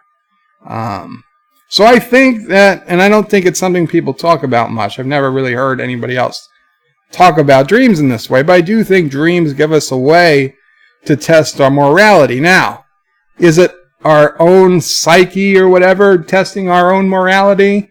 Or is it God testing us, perhaps? Or some other powerful being? Or aliens? Or who knows what? Angels, whatever you want to call it, I don't know. I don't know if we're testing ourselves or some other being is testing us. But whatever it is, I really feel like we get tested an awful lot in our dreams. And I'm happy to say I think I got a pretty good record. I hope everybody else does. I don't know. Do you guys think you get tested in dreams? Do you ever feel that way? Do you think I'm just nuts? I mean, that's possible. It's more than likely. But do you feel that? And when you get these tests, do you feel that you've passed them? Who's to say what's right? I mean, only after the fact, when I wake up, I say, yeah, that was right. That was the right move. Or once in a while I said, no, that was a pretty shitty thing I did. I feel kind of bad. Even though it's a dream, I feel kind of bad, that I did. And honestly, I can't remember because they were so few. and far between the times that I didn't agree with what I did in a dream, but the times I did agree, I mean, they literally run the gambit of all types of things. Money, drinking, you can use your imagination, all types of things. And I say, vast majority of the time, I'm happy with where I come out. Racist stuff, right? Misogynist stuff, that type of things too. Happy where I come out. Happy what I do and what I end up with. Not necessarily what I end up, but happy with the decisions I make. So that's pretty cool. Anti-tracker Wesley says, bird of prey, anti-tracker being nice. Now that's crazy dream. Yeah. Anyway, that was the main thing I wanted to talk about. If you guys have comments or questions on it, by all means, comment in the chat, or if you're watching after this video is over, comment after the video is over. I love to read your comments, and I'll reply. I always read the comments on my videos. So let me keep going. Actually, let's do a short commercial break, and I'll be right back. You know why. Sears gives your casual wardrobe a fresh spring look with this week's Wardrobe Essentials sale. First denim jeans now just $9.99. So comfortable they feel as good as they fit. And you save $4. Add a lively spring shirt for just $5.99. Easy care and you save $3. Shirts in assorted solids and prints. These Wardrobe Essentials are on sale through Saturday. For super savings like these, you can count on Sears. Hello, I'm Charlie McKee for Electrolux. And this is an America that used to be. A time when companies brought vacuum cleaners to your home, because that's the best place to judge a vacuum. Today, few companies do that. But Electrolux still does, because your home is still the best place to see why Electrolux is better. So open your door to Electrolux. Electrolux, your home is the best place to see why we're better. This week, Sears teams up velour and corduroy for a sporty look at a winning price. First, corduroy pants, a super value at only $8.99. The Fit Super, too, and you save $5. Snuggle into a rich velour top for just $12.99. The luxury of velour in a soft knit blend, and you save $5. The pants in assorted colors, the tops in crew V and boat neck. Hurry, this sale ends Saturday at Sears, where America shops for value. If doing things different is your style, Genesee Cream Ale is your brew. Ever since we got a wood stove, I've got the lowest heating bill around. Yeah, and the biggest thirst. Next time that you're thirsty, make Jenny Cream your brew. The taste is something different. It's smoother drinking too. I like it, 'cause there's nothing like it. It's different. Genesee Cream Ale. It's different. Genesee Cream Brew. Wow. And Electrolux. Because the home is the best place. The best place to test a vacuum cleaner. Oh, man. Actually, that's oddly... yeah, well, don't worry about it. And yes, Blasted Heath, it was a Gelogia. It was a Gelogia.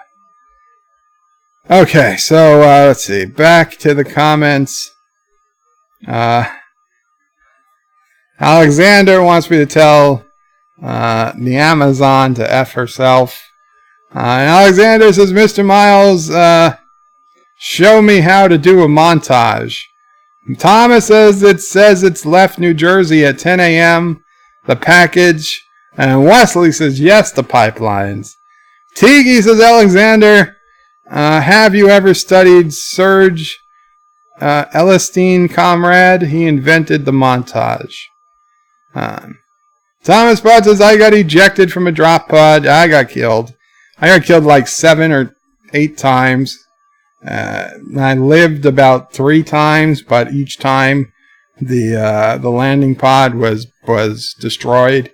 Finally, I got one landing where the landing pod was only mostly destroyed. But I still had what I needed. Thundercats Ho says, no, I can't have her order 10 extra large pizzas. Although an extra large pizza doesn't sound bad. Wesley says, and cut down the forests. No, Wes. I said, let's build pipelines. I didn't say they are cutting down forests, okay? Pipelines are not the enemy of forests. Tiki of Doom says, he's an alpaca male. Alpaca males are even more senior than alpha males. Alexander says Tiki of Doom, but his methods are not so adapted to YouTube.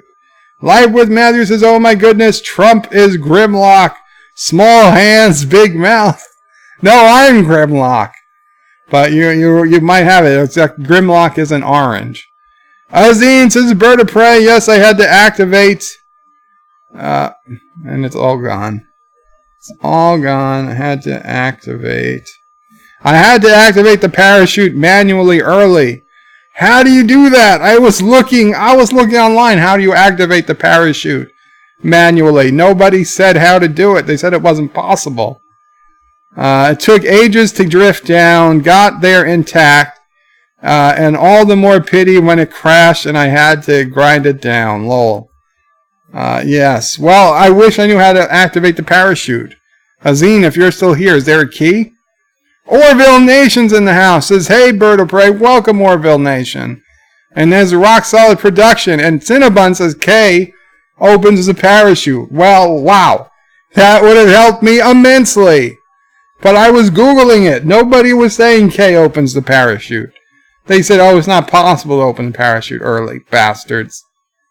You know, problem is Space Engineers has changed so much over the 5 years it's been out that 3/4 of the stuff on the internet about it is outdated.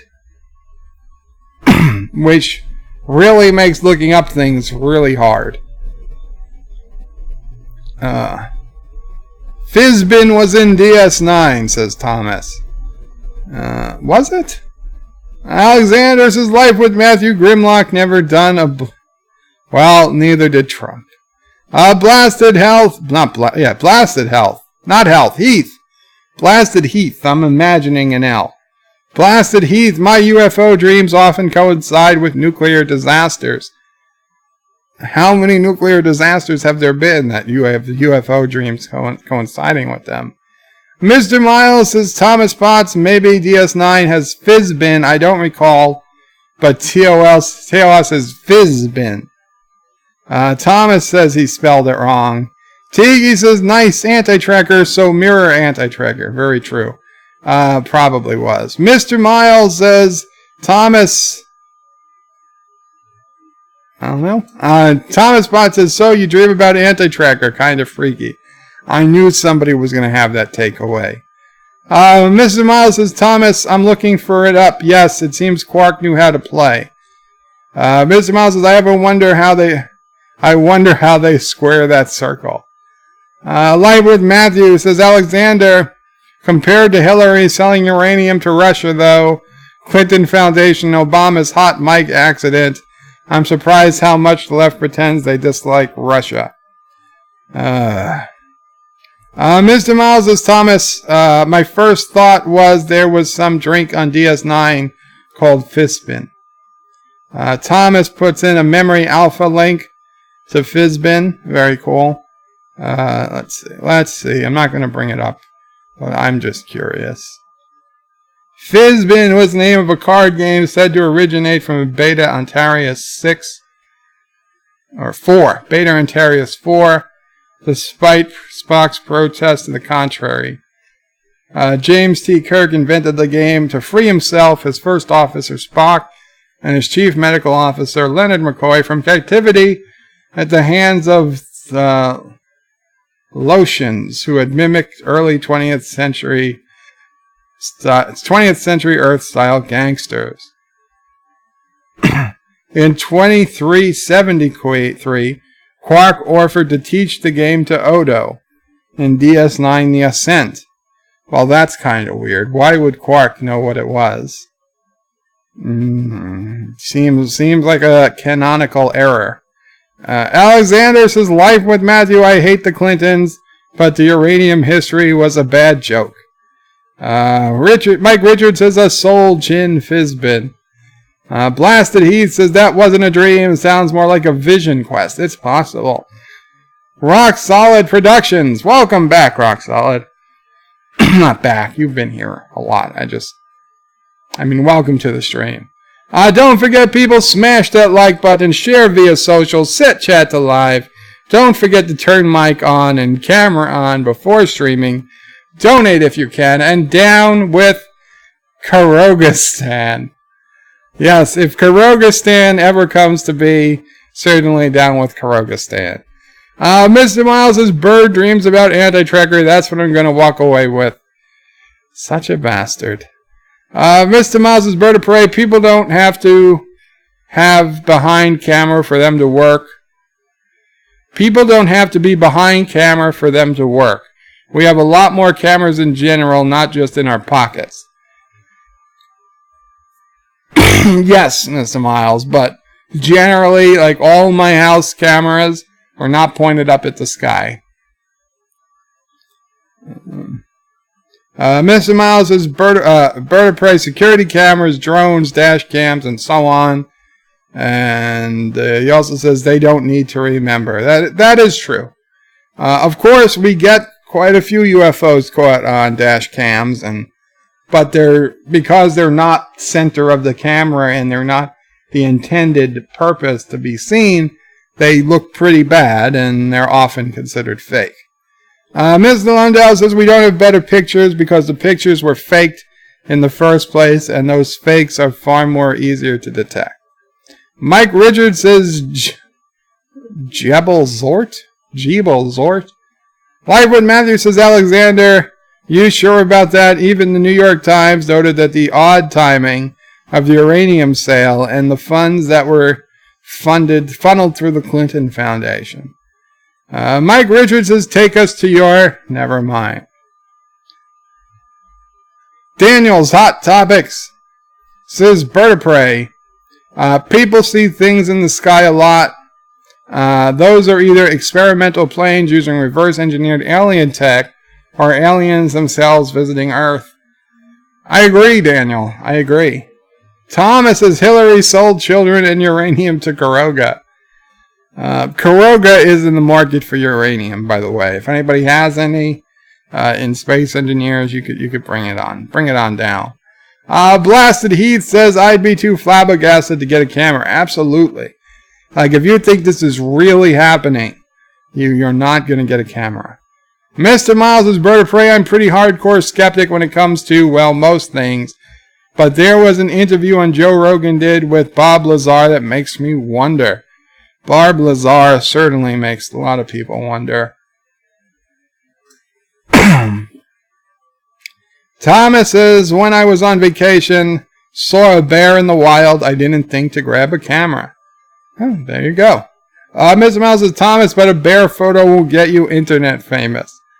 Well, it depends. Mr. Miles says, Thomas, and that's what younger people care about today.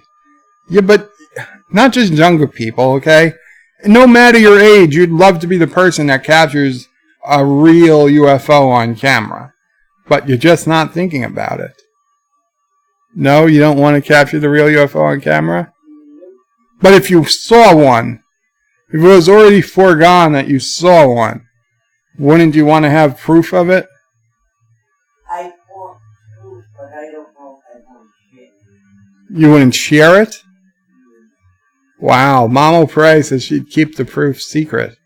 So I wonder how many older people have proof and aren't sharing it. You wouldn't want the world to know? Why would you want to hide that from the world?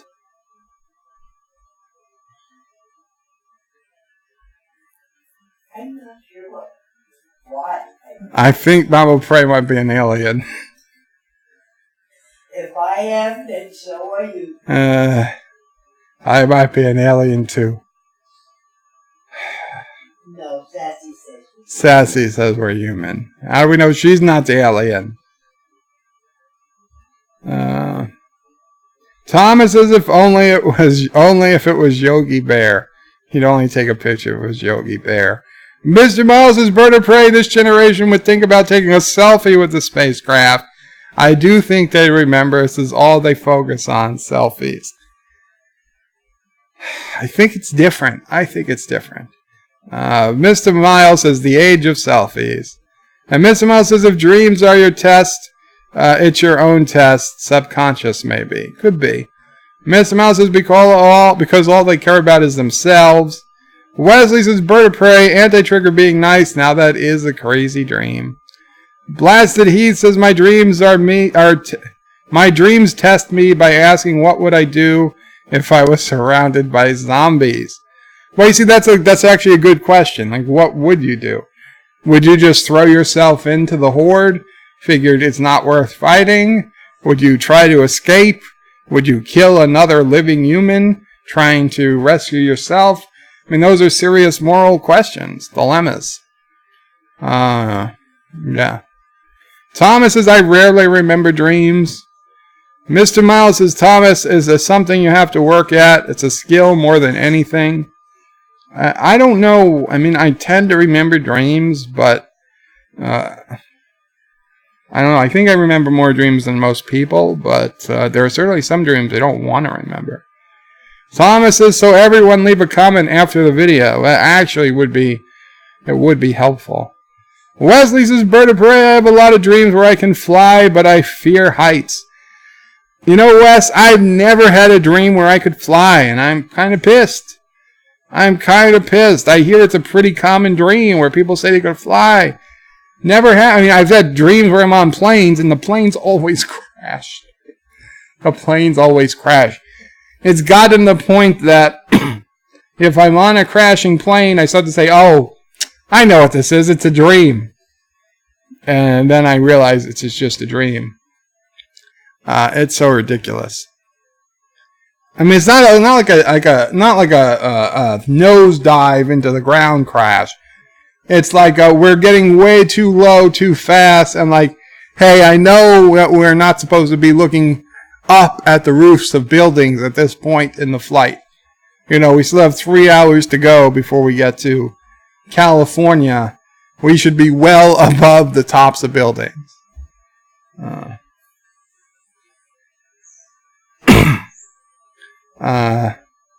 Blasted Heath says Jaloja. Yes, it was a Jaloja. Tiki of Doom says those are some good prices. Yes, Sears. Go to Sears. See if they'll beat their old prices. Mr. Londale says Electrolux. Now that's a name I haven't heard in a while. Lightwood Matthews says the Brawny Man. He's dead. Josh Strait says, lol, that's a funny thing. A vacuum cleaner commercial and a bird. Jaloja. As soon as I said it, I realized. Thomas Potts says, don't you have any commercials from the place you worked at? You know, I don't think I have any saved, but I could probably find some. We didn't do commercials until the very, very end. We were always anti-commercials because the brand really sold it by word of mouth. It was only near the end of my end of working there did they go to commercials. And I think we only did, while I was there, I think we only did four 15-second Grey Goose commercials. And we were one of the first liquor brands to start advertising in TV commercials again. It had been a big taboo for decades. Liquor brands didn't advertise on any television, cable, or otherwise. It was just some self-imposed rule that my boss, Mr. Frank, said, it's time we change. We're going to advertise late night. We were advertising 10 p.m. and later on Comedy Central, Spike TV, and a few others. Now, here's a little thing. The best Grey Goose commercial never made it to air. I saw it. It was made by a guy who's got an IMDb page. His name was Randall Rubin. He was a friend of he was a son of one of Mr. Frank's friends, And the powers that be thought that his stuff was mostly because Mr. Frank knew his dad, and they didn't give him the biggest amount of respect. And to be true, he was a pretty young guy, aspiring filmmaker, and he's since made a film or two. I've seen it on IMDb. He was a nice guy, though. And he did a very funny Grey Goose commercial, but it was a 30-second commercial, and I thought it was the best of all the ones we've seen, but the powers that be did not. They said it wasn't right for the brand because it was a joke instead of a high-class, snooty Grey Goose commercial. So I think we would have got $2.4 billion had we gone with his commercial, but $2.3 billion, you can't complain. Rock Solid says breaking Valerie Harper just died. Oh, Valerie Harper. Let's see if we can pull something up.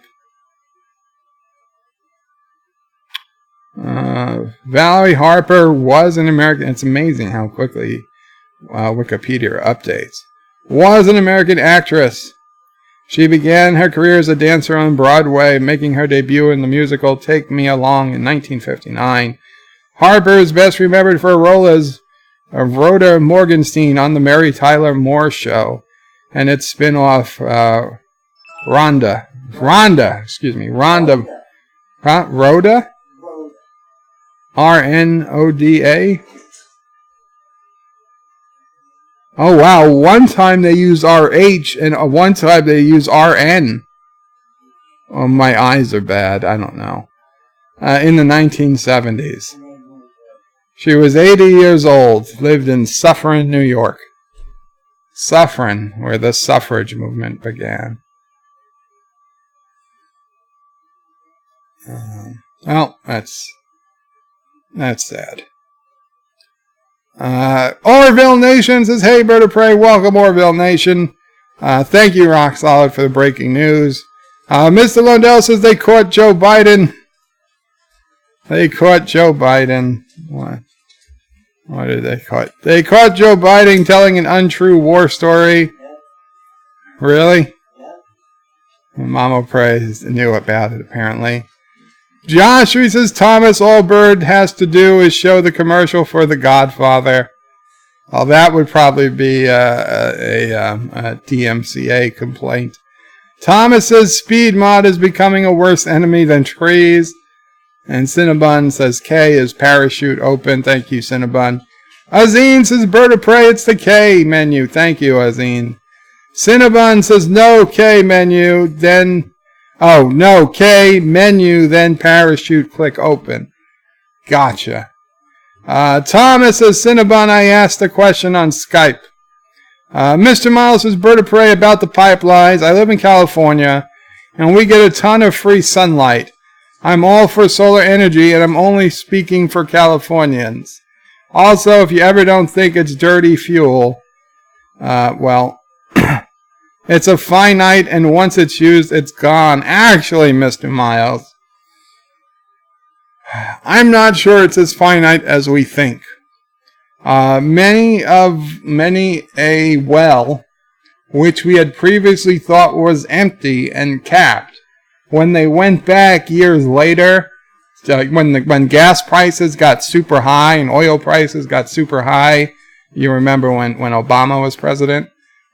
They started checking these wells again to say, hey, maybe we missed a little.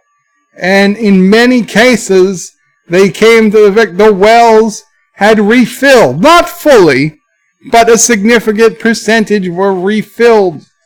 At least partially. Millions and millions of more gallons of oil were in the wells they once thought were empty.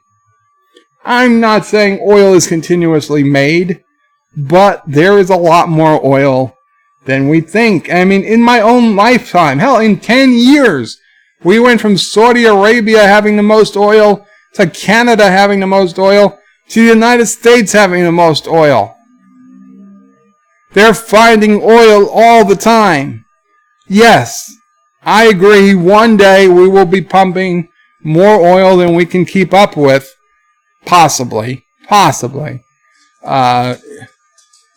I don't think that's going to be for a long time. And I think by then we will have naturally come out with better technologies that use less oil. And it won't be an issue. I don't think we have an oil crisis we have to worry about, that we've got 50 years left before our oil runs out. That's bullshit. We don't have 50 years for oil runs out. We're going to have oil for 200 plus years. Okay? And before we get 50 years down the line, we will have already made the transition to something other than oil. My opinion. I have no way of proving it, but that's what I believe. And when we do run out of oil, then we certain countries that rely on oil to be super powerful, they're not going to have any more oil to do that with. So things reset. Mr. Lundell says, Mr. Miles, solar and wind energy are probably the most inefficient, and expensive ways of producing energy. Look how old the tech is and how expensive it still is. Orville Nation says, do you have any excitement for Star Wars Episode 9? Orville Nation, me personally, zero. Zero excitement for Star Wars Episode 9. Will I see it? Yeah, when it comes to DVD or something, when I can watch it at home. Very, very little excitement. Actually, zero. Honestly, zero excitement. I don't care. I would be fine if they stopped making Star Wars movies. But, to be fair, I'm a much bigger Star Trek fan than a Star Wars fan. I mean, I've seen the Star Wars movies, all except Solo, but I don't care. After the first three and then the next three, by the time Last Jedi came out, I was done. I was like, I don't care. If they make another movie, I'm much more looking forward to the next season of the Orville than Star Wars Episode 9. Hell, I'm looking forward to any one episode of the Orville more than Episode 9. That said, I can totally understand people who eat, live, and breathe Star Wars like I eat, live, and breathe Star Trek. And I'm telling you, even though I don't think it's going to be good, I hope it is. I hope beyond hope it is.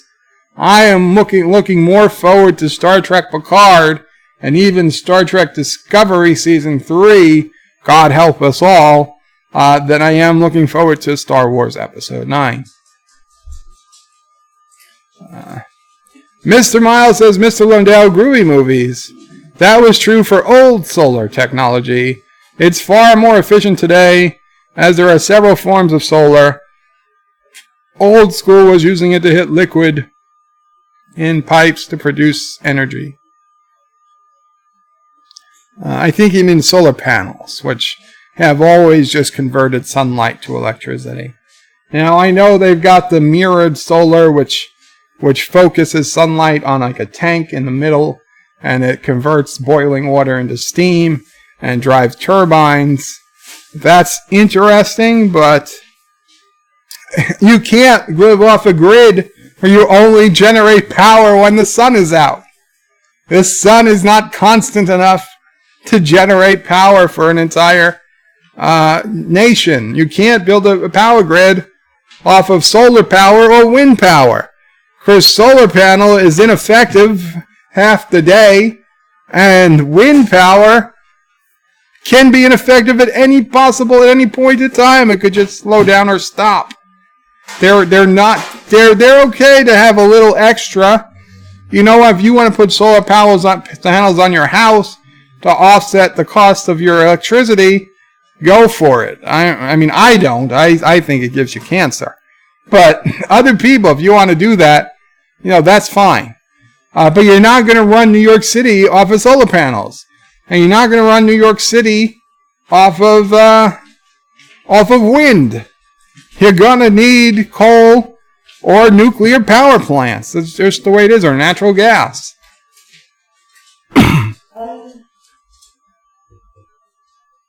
Orville Nation gives an okay sign to Azine. Blasted Heat says, I'm looking forward to all YouTube videos that will make fun of episode 9. And Azine asks, how about you, Orville Nation? Mr. Miles says, Mr. Lundell, making modern solar tech better could come from pipeline money. Lol. It's possible.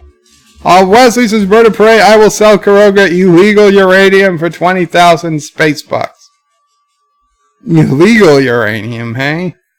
Derek says, to be fair, the last time I was talking to the Loch Ness Monster UFO piloted by Space Elvis, and Bigfoot flew past, and I was completely forgot to take a picture. Ha ha ha. But we all know Space Elvis is dead. Mike Richards is laughing. Thomas is Bird of Prey. I'll sell you 5,000 self-stealing stem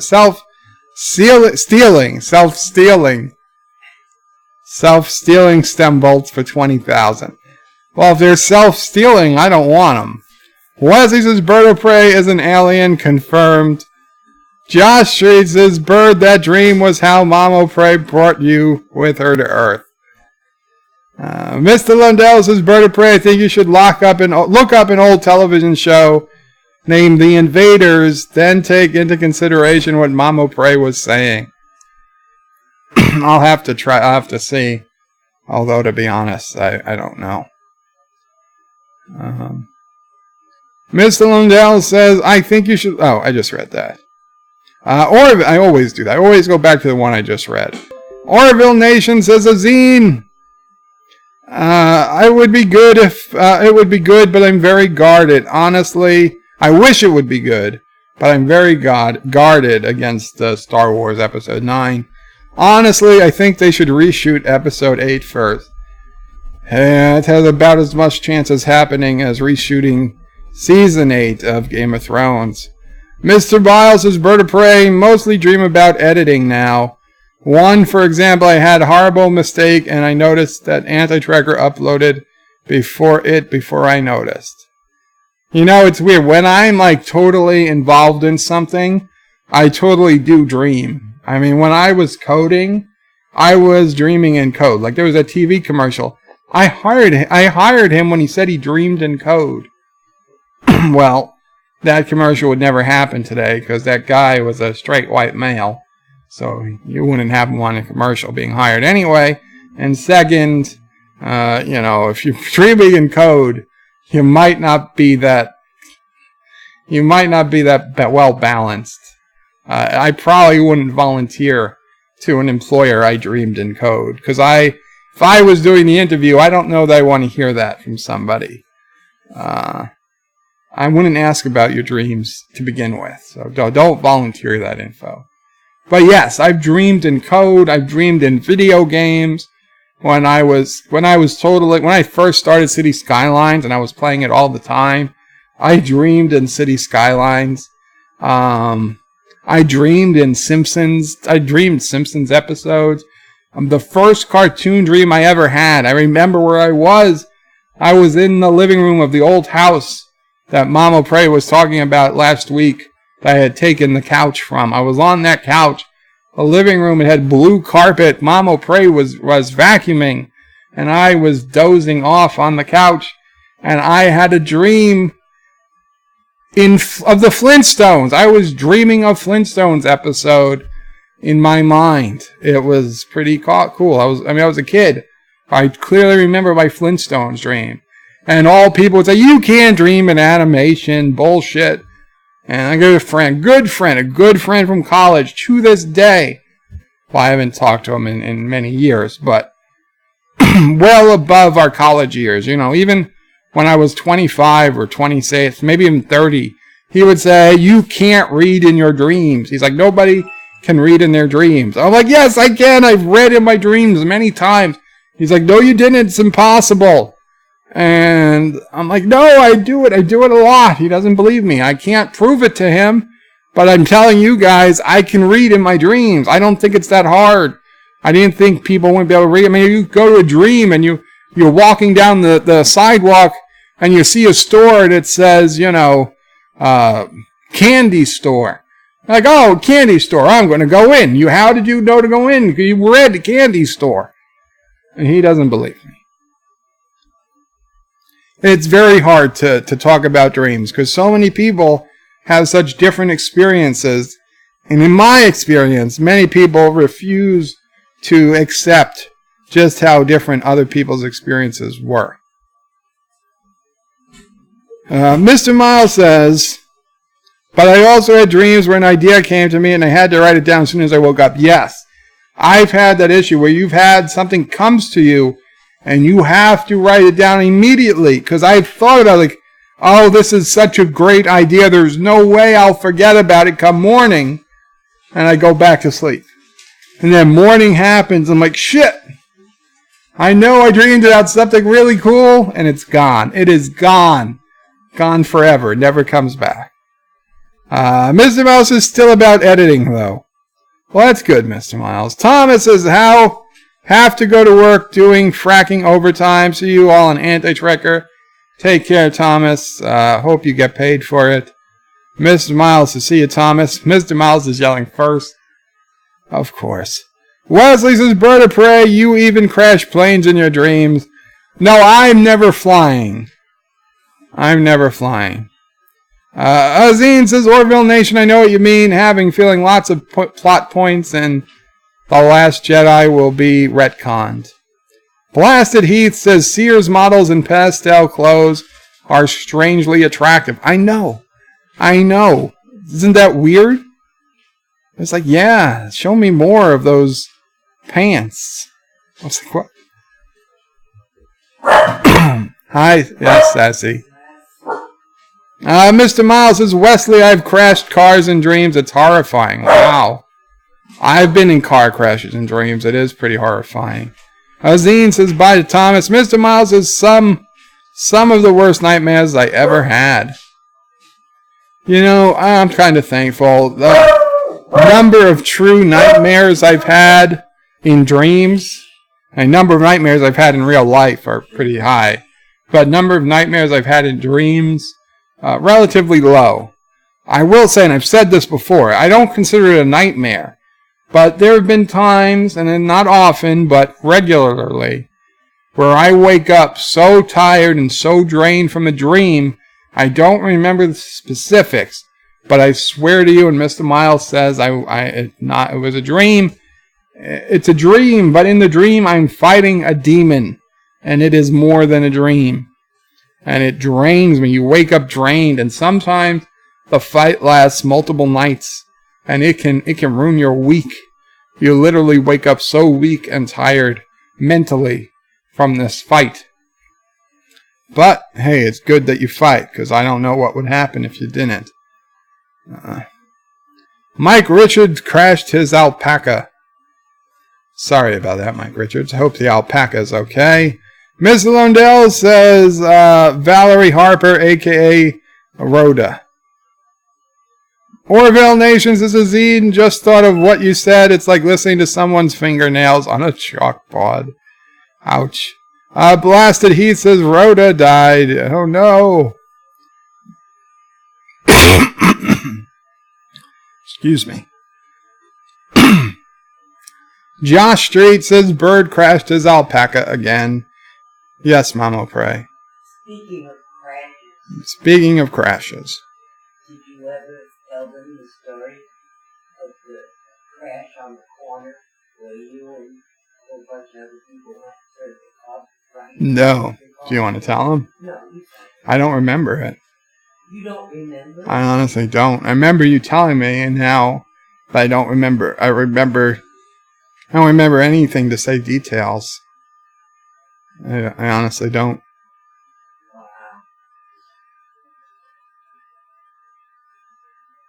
Do it another time, or whatever. Okay. Mama Pray's got a story. I barely remember what she's talking about.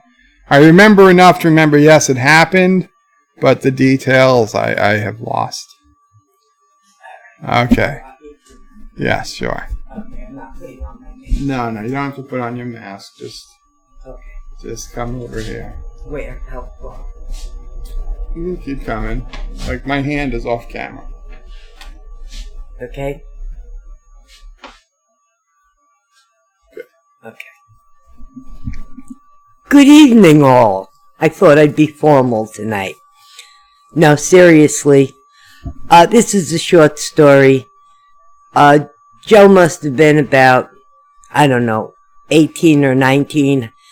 Where we were living, it was off the corner of an avenue, not a side street, and I don't know how or what happened, excuse me, but there was a car crash on the corner. I don't know who cut who off, but it was there. And Joe ran out and didn't stop and think. And there had to be 6 or 7 other guys. And within seconds, they were at the corner. There was a Ford Explorer turned over on its side. And there were kids in it. And the driver, I believe, was a woman. Doesn't matter what the driver was. Driver. No. The other car was a guy driver. I don't know who caused the accident. But none of them stopped and said, should we be doing this? Within a minute, they just turned that car right side up and got those kids out of it. And I was standing on the porch just saying, thank God they did that, but I don't know if it was the safest thing in the world. But he doesn't remember too much of it. I don't. That's a shame, but that was the kind of person, when he could walk, he ran towards helping people. And that was the whole story. But since I'm here talking, I'm going to mention, I hope nobody out there is in the path of the upcoming hurricane. And if you are, please stay safe, do the smart thing, listen to the powers that be. And this is the one time you want to listen. Yeah. Don't take chances. It's, material things are material. Your life is worth a lot more. So, everybody in the hurricane's path, stay safe. Everybody else stay safe too. That's it. Bye. Thank you, Mama Pray. Yeah, I mean, I remember it now that she says it, but honestly, I wouldn't have. If you had told me, if somebody told me, list all the car accidents you've ever witnessed, I wouldn't have ever remembered that one. Azine says, haha, Orville Nation, isn't that isn't what experiencing episode 9 is like. Derek says Obama, the black one that did show the Obama was the black one that did the show with Bear Grylls. I don't know. Mr. Miles says, Bird of Prey, are you considering human population growth? It doubles every year. How many years the oil supplies do not? Okay, the human population does not double every year. Okay? The population of the world maybe doubles every decade, and even that is slowing down, and there's a good chance there. Are you considering the human population growth? Question mark.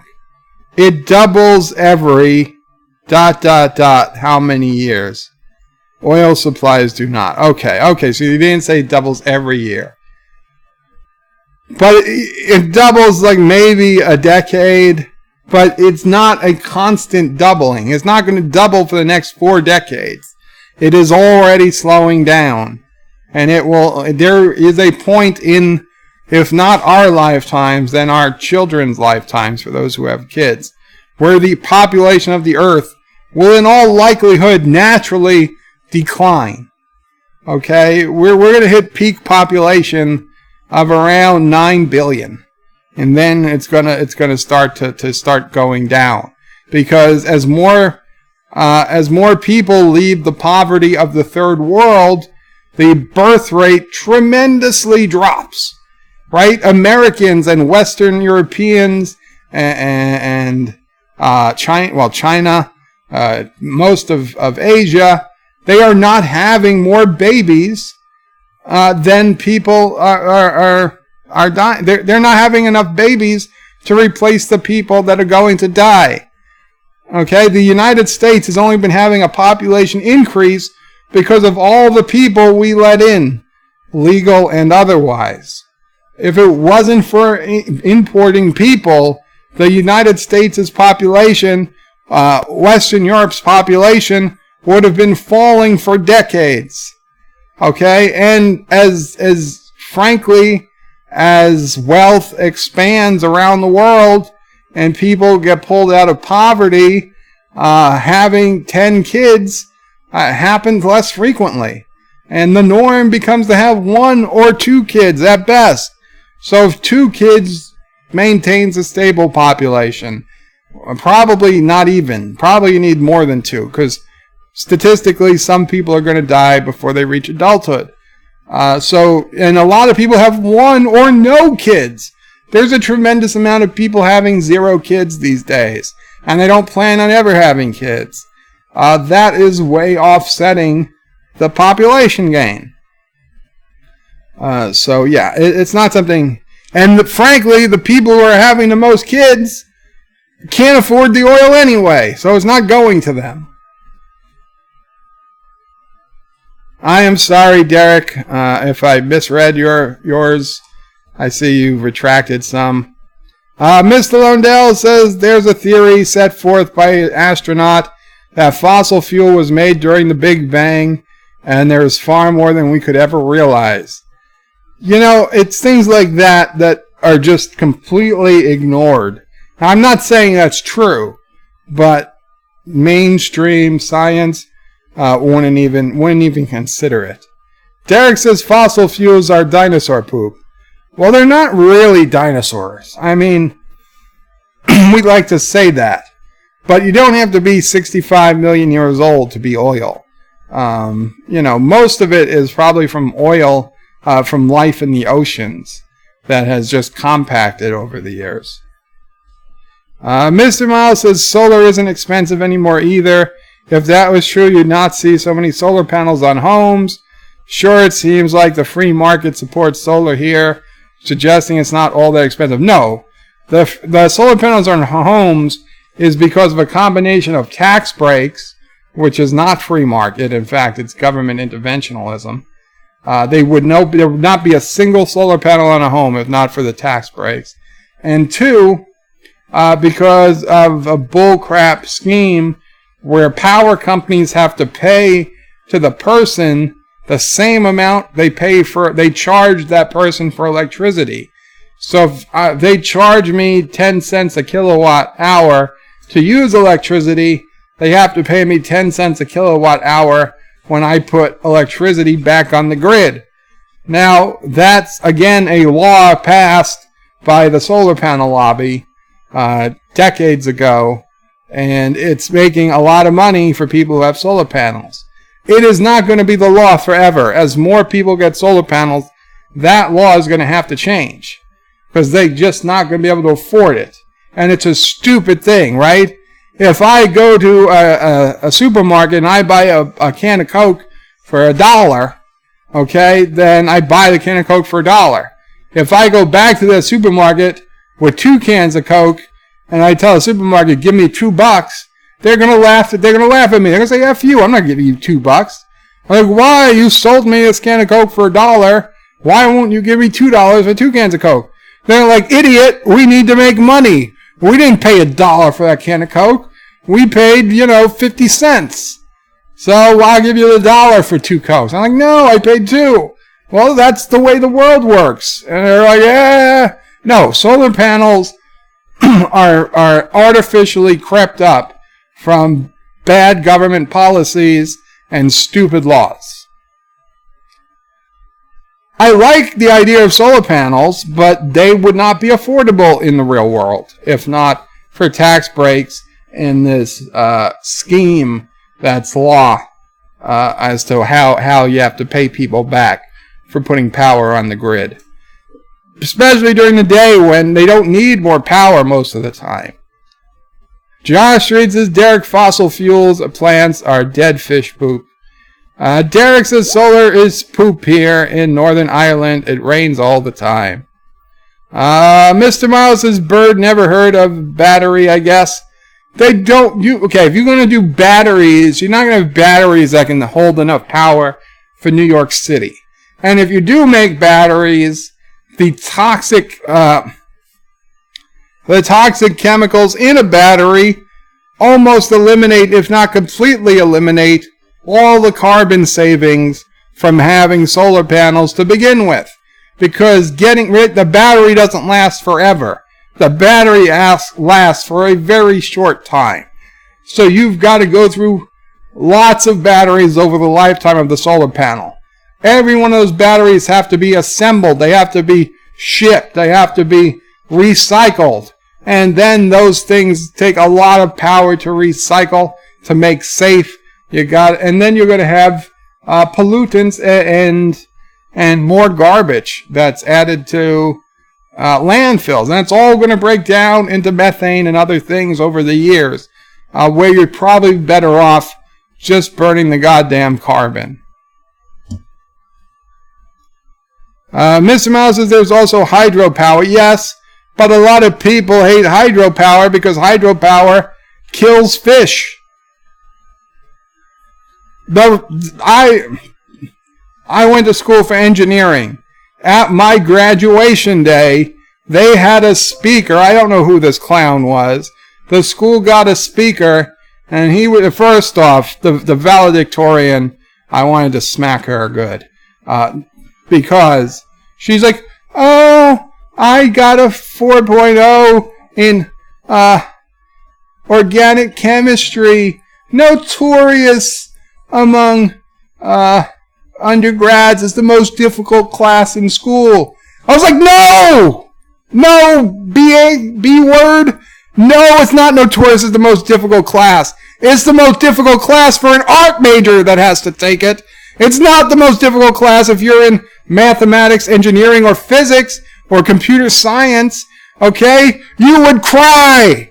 You would cry if you had to take statics. If you think organic chemistry was the hardest class you ever had to take. With your bullshit drama degree. If you get a freaking liberal arts degree, you shouldn't even be eligible for being valedictorian. And then they get this idiot who comes on and he goes on stage and he's like, we need to tear down all the dams. And I'm looking, because I'm sitting with the other engineering students, and I almost wanted to get up and yell, hey, dipshit! They just taught us how to build dams! And there he is on stage saying, we need to tear down all the dams. And valedictorian, oh, chemistry, it's so hard. Chemistry. Why did you want to tear down the dam? Because the dams were affecting the fish. The fish couldn't get to their spawning grounds, and we weren't going to have sea bass. I don't know. I mean, sea bass don't get affected by dams. Salmon. The salmon couldn't get up the streams. He must have saw National Geographic and felt bad for the baby salmon spawning, not where they couldn't get home to spawn. Frickin'. Both of those things. Today they'd call me triggered. But no, I was just pissed. I was pissed. It was quite insulting. Fucking valedictorian never took a hard class in her life.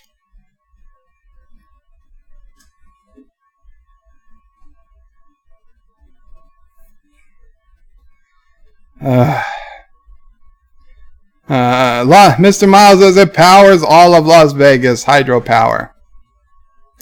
It does. I don't know if it powers all of Las Vegas, but It powers a good portion. Also, a good portion goes to L.A. And Niagara Falls powers a lot of upstate New York and Canada. Josh Street says, Bird, they built a big wind farm about 30 miles away from me, and half the time they are not running. Yeah, the other thing with wind, it can't run if it's too windy. If it's too windy, you have to shut it off. What genius invented these wind turbines that can only work if the wind is between 10 and 15 miles an hour? If it gets to 20, too fast, gotta shut it off. It would make too much power. It's ridiculous. I'm sorry, Sassy. Sassy is not. I'm blowing my lids here. Sassy can sense it. I gotta calm down. I gotta zen. Think happy thoughts. Oh. Yes. Star Trek Deep Space Nine. Yes. Star Trek The Next Generation. Yes. The later episodes of Star Trek The Next Generation. Yes. Jeeps. Jeeps. All different types of Jeeps. Frank Sinatra. Frank Sinatra playing on a Jeep radio in Sedona, Arizona. Yes, that's good. And lots of beagles and alpacas. Okay, the alpacas are leaving me alone. The beagles are protecting me from the alpacas. And there's a UFO, but it's friendly. And they're coming down and they're saying, Joe, we will beam you into our ship and we'll make you walk again. Thank you, aliens. I'll owe you one. You can go take my friend Mr. Miles if you need someone to probe. Yes, and Anti-Tracker too. He also says he doesn't enjoy a good probing. I'm not making deals with aliens to abduct fellow YouTubers. No. Sorry. Where was I? And Mr. Miles says, and again, I repeat, I'm talking about California specifically. Orville Nations is Bird of Prey. I agree with your comments on Star Wars. And Seth is really going to blow away fans with Orville Season 3. I hope so. Miss Londell says, does anyone remember a few years back when T-Bone Pickens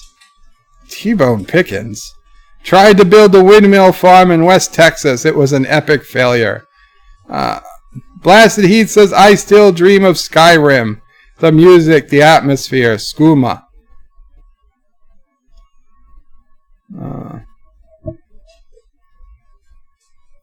Mr. Miles says, Bird of Prey, it's impossible to read in your sleep. Right, okay. Your brain is producing that text, but you don't need to read it. You know what it says because you wrote it. No, believe me, I'm reading it. I'm reading numbers. I'm reading text. Don't believe me. Maybe you can't read in your sleep. I am. Mr. Miles says, Bird of Prey, to read something, it has to be outside of your brain. Agree to disagree, Mr. Miles. Hector says, hi guys, welcome Hector.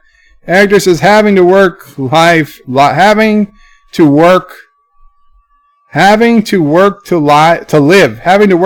is a drag. I know. I'm sorry about that, Hector. Mr. Miles says, Bird of Prey, you need to take some magic mushrooms, and then you'd understand just how realistic an illusion can be. Hector says, bird dreams are already crazy enough, Miles. Mr. Londell says, I've had the proverbial flying dreams, the falling dreams, and even the being naked in public. I have not had being naked in public. I've had falling dreams. Not flying, and not naked in public. Thankfully. Hector says, plus his powers. Yes, the powers. Wesley says, Bird of Prey, I want to go to lunch. I'm hungry. Go to lunch, Wes. You don't have to wait for me to finish. What time is it? 7:47. We still got time. Hector says, when Bird wakes drained, Mama Prey has to wash the sheets. God damn it. Mr. Miles says, we can hear you just fine. It was to Mama Prey. Mr. Londell says, hello, Mama Prey. Mr. Miles says, Bird was crashing cars, obviously. Actor says, so Mama Pray has an antidote and Kronos isn't here. Yes. Where is Kronos? Mr. Miles says, I bet he slicked the road. No. Those were the old Ford Explorers. We used to call them Ford Exploders on the Jeep board. Because they would always turn over. They would turn over so easily. Actor says, for months I thought Mama Pray had an Eastern European accent. And it resulted being her New York accent. Interesting. And Actor says, thanks to Mama Pray. Blasted Heath says, Dorian is headed right up my tuchus. I'm expecting to be offline next week. Oh, Blasted. Yes, tuchus. Oh, where is it? Where, Mama Pray, where are you, Blasted Heath? Are you in Florida? Miami? Be careful. Orville Nation says, you the man, Bird of Prey, helping flip over that car. Maybe you got a big S under that red shirt. No. Although I was pretty strong. I was a pretty strong guy. Mr. Miles says, geez. Actor says, okay. Mr. Miles says, he tried to make me look like an idiot. Lol. I didn't mean to. Actor says, emulating anti-trigger then Mr. Miles. Mr. Miles' actor anti-trigger might not even have read my Skype message.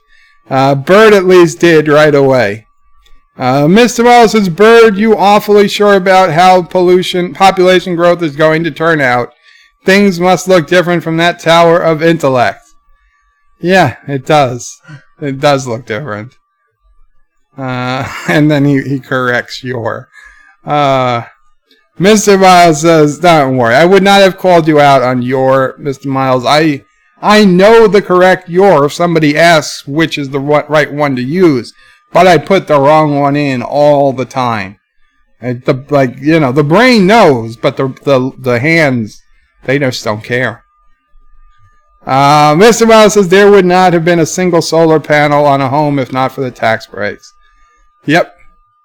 Mr. Miles says, I can prove that wrong right now. Yeah, because some rich Californian probably put up solar panels before the tax break existed.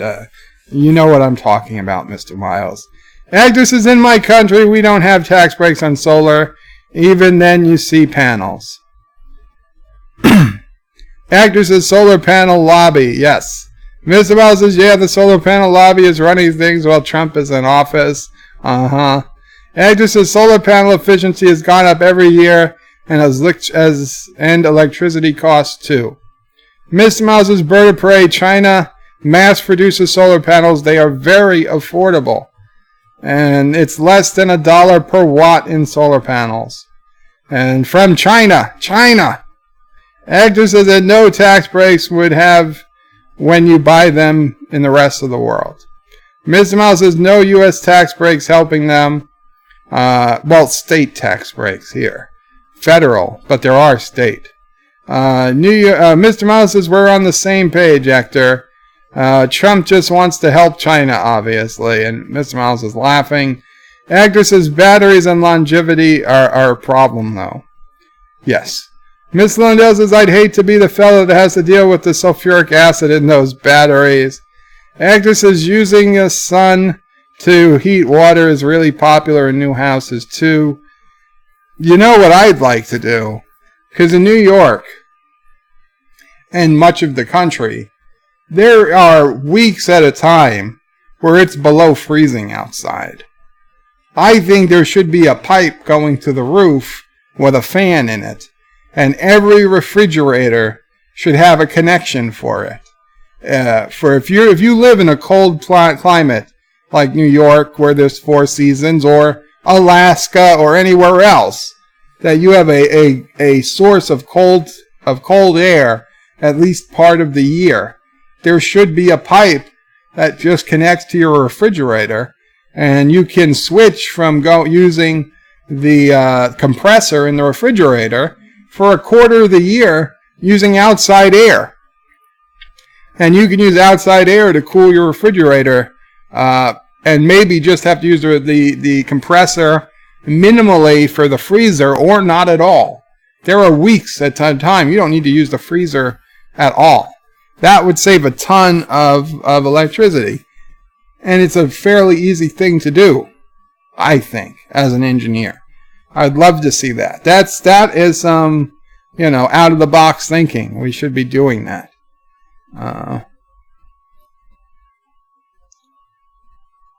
Mr. Miles says, bird of prey, hydropower doesn't kill fish as if it's a massive issue. They put veins in the pipes that lead for generate. They put vents. They put bird of prey, hydropower doesn't kill fish as if it's some massive issue. They put vents into the pipe that lead to the generators. Fish can't get through the vents. Well, Mr. Miles, this guy, and I'll be honest, most of the TV shows I've ever seen, it's not that the fish are being killed in the generators. Oh God, no. That would be bad for the generators. So yeah, that's not what's happening. But putting a dam dams the river. So fish who live upstream can't go downstream. Fish that live downstream can't give upstream. And fish like salmon who used to return to where they were born to lay their own eggs can't get past the dam. And they can't lay their eggs, so they don't breed.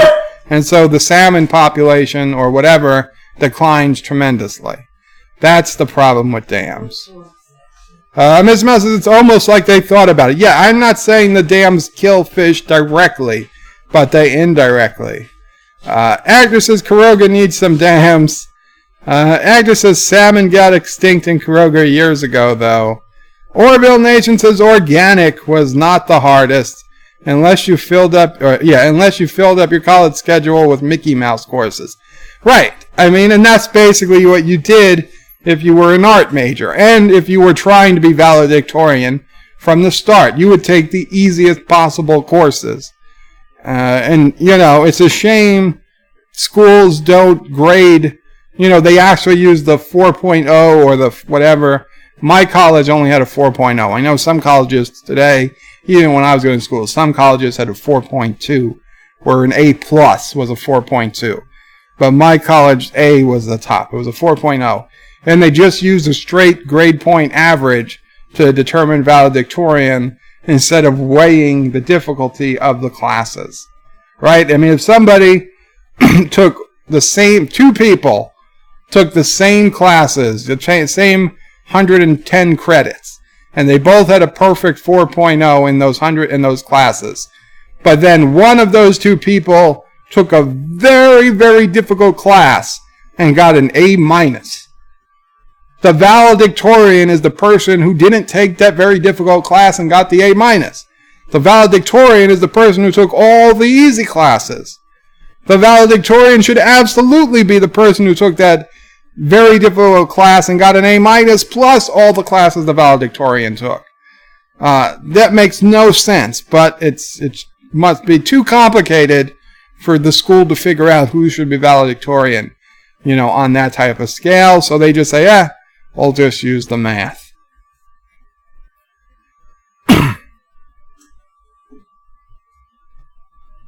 Derek says 633 Squadron took down a few dams back in the day.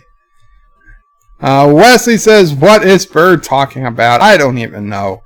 Mr. Mouse says they build canals for the fish at my local lake, and it's a dam so they can still move freely from point A to point B and bypass the dam altogether. Yes, but it's a pretty new invention, the fish canals, where they're like steps. And they have to jump up. I'm not convinced that many of the fish make it around. Listen, I'm not saying that the dams don't hurt the fish population. I'm just saying I don't think we should care that much. Nature is a fickle bitch, okay? And we always act like, oh my God, an animal's going to go extinct, and how horrific that is. But we forget. Animals go extinct all the time through no fault of man. There is a species of fish that exists only in one hole in Death Valley. One cave. There's one species of fish. It only exists in this one cave. Okay? And it's a very protected species. Nobody's allowed in the cave. Only scientists are allowed to go into this particular cave because this one species of fish only lives there, and scientists can only go in every so often to count how many there are. And it's like it's going to be some giant, in case, God forbid, a human goes in that cave and pisses into the hole, and makes the species extinct. It's going to be the greatest crime ever committed against nature. Bullshit, okay? Those fish are going to go extinct one day because of nature. Either there's going to be a landslide or an earthquake, or a river is going to flow over it and flood it. Either way, those fish are not going to live very long. Nature is going to take them out because a species can't survive forever confined to one little cave in one part of Death Valley. So it's like, if humans kill the fish, it's terrible. It's a tragedy. It's illegal. It's a national treasure is lost. But if Mother Nature kills the fish, well, then that's just Mother Nature. It was meant to be. And it's bullshit, because Mother Nature constantly killing off animals, right? So many more animals went extinct before man even came to this planet, ever evolved, however you want to think about it. I'm not saying we should be purposely making animals extinct or looking to knock out species, but it happens, okay?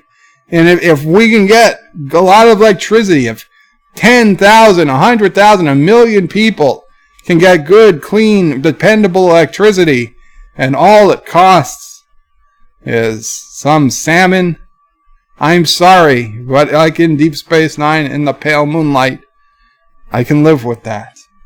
I can live with that.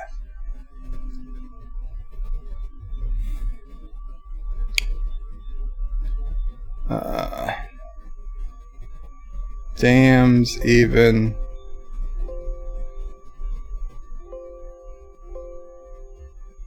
Mr. Mouse says the dams even have covers on them so the birds can't get in them easily.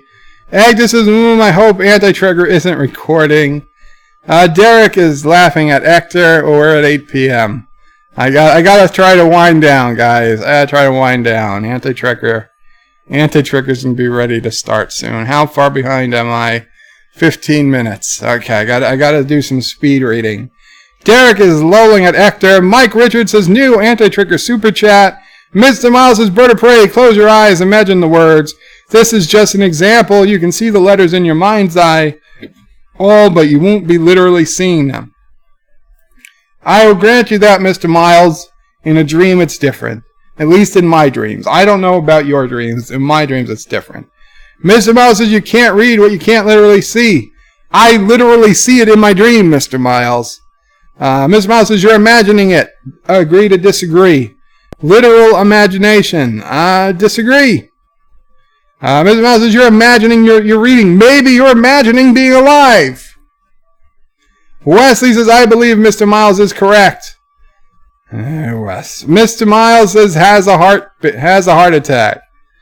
Why would you have a heart attack? Actor says, well, maybe the brain reroutes the input part of the reading simulating to the part that sees with another section of the brain. Yes, what Actor said. Thomas's bird of prey is still streaming. Did he know that I went to work? Yes, Thomas. And I'm sorry you have to work to live. Mike Richards says Mr. Miles is a figment of our collective imaginations. Very possible. Wesley says bird of prey. My brother used to work for a solar company here in SoCal. Mr. Miles says, I wish. Mr. Miles says, Mike Richards, if that was true, I wouldn't be hungry right now. How do I know you are? Wesley says, bird of prey, some of what you're saying is false.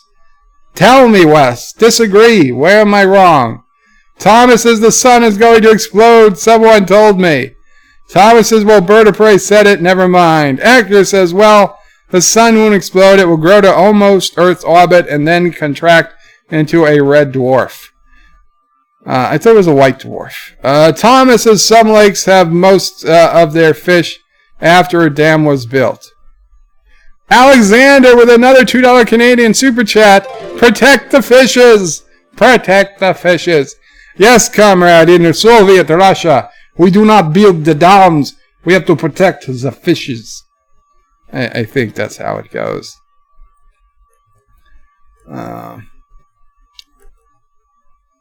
Hector says, what are salmon? Did I pronounce it wrong? Mr. Miles is bird of prey. That's an argument against dams, not hydropower. There is some overlap, but they're not one and the same. You have dams without hydropower, and you can get hydropower from the ocean. Ocean hydropower? Really? Really, Mr. Miles? Wesley says, bird of prey. My brother used to have a truck that ran on nothing but batteries and solar panels on top of a track. Okay, but those batteries only lasted a few years, right? They don't last forever. And I'll grant he probably couldn't go 800 miles. He probably couldn't drive from Southern Cal to Oregon, not without stopping. He couldn't charge overnight with solar panels. And he's not charging it as he drives, I'll tell you that much. The percentage it would charge as you drive would be so minuscule, it would be insignificant. Mr. Lundell says, bird of prey, your idea for a refrigerator has one slight drawback. In my opinion, it will just become an entry door for rats. Well, you have to put a screen over it. And yeah, I could see the food smell could draw in animals and insects. But there's got to be a way. There's got to be a way. This is maybe a rebel torpedo. Yes. Mr. Miles says, bird of prey, after water wheels are a thing, they produce power and you don't have to block water up to pull hydropower from it. Yeah, but they don't produce all that much power compared to like a dam. Agnes says, yeah, but you need too much power. You need turbines. Yeah. And Agnes says, oh, bird, please. That's no reason to go extinguishing species willy-nilly. I'm not saying we should extinguish species willy-nilly. But we're not making salmon. We're not killing all salmon by putting up dams. Also. Mr. Miles says, you mean people want to protect endangered species, those monsters. No, they're not monsters, but there's a trade-off. Agra says it's like saying, look, people die because car accidents. Let's push those into cars. No, but I'm saying people do die because of car accidents. Nobody's saying let's ban cars. Well, that's it. Very few people are saying let's ban cars. Agra says it's like saying, look, people die. I just read that. Mike Richards says nature is a fickle bitch. Yes. Thomas's bird of prey killed the dinosaurs with a meteor. Miss Lundell says more species have gone extinct on Earth than there are in existence in the planet as we speak. Actor says you alter an ecosystem, you alter many. Yeah. Mr. Boss says bird of prey, we don't say it was meant to be. If nature is killing something off, we still make efforts to protect them. Doesn't matter what the cause is.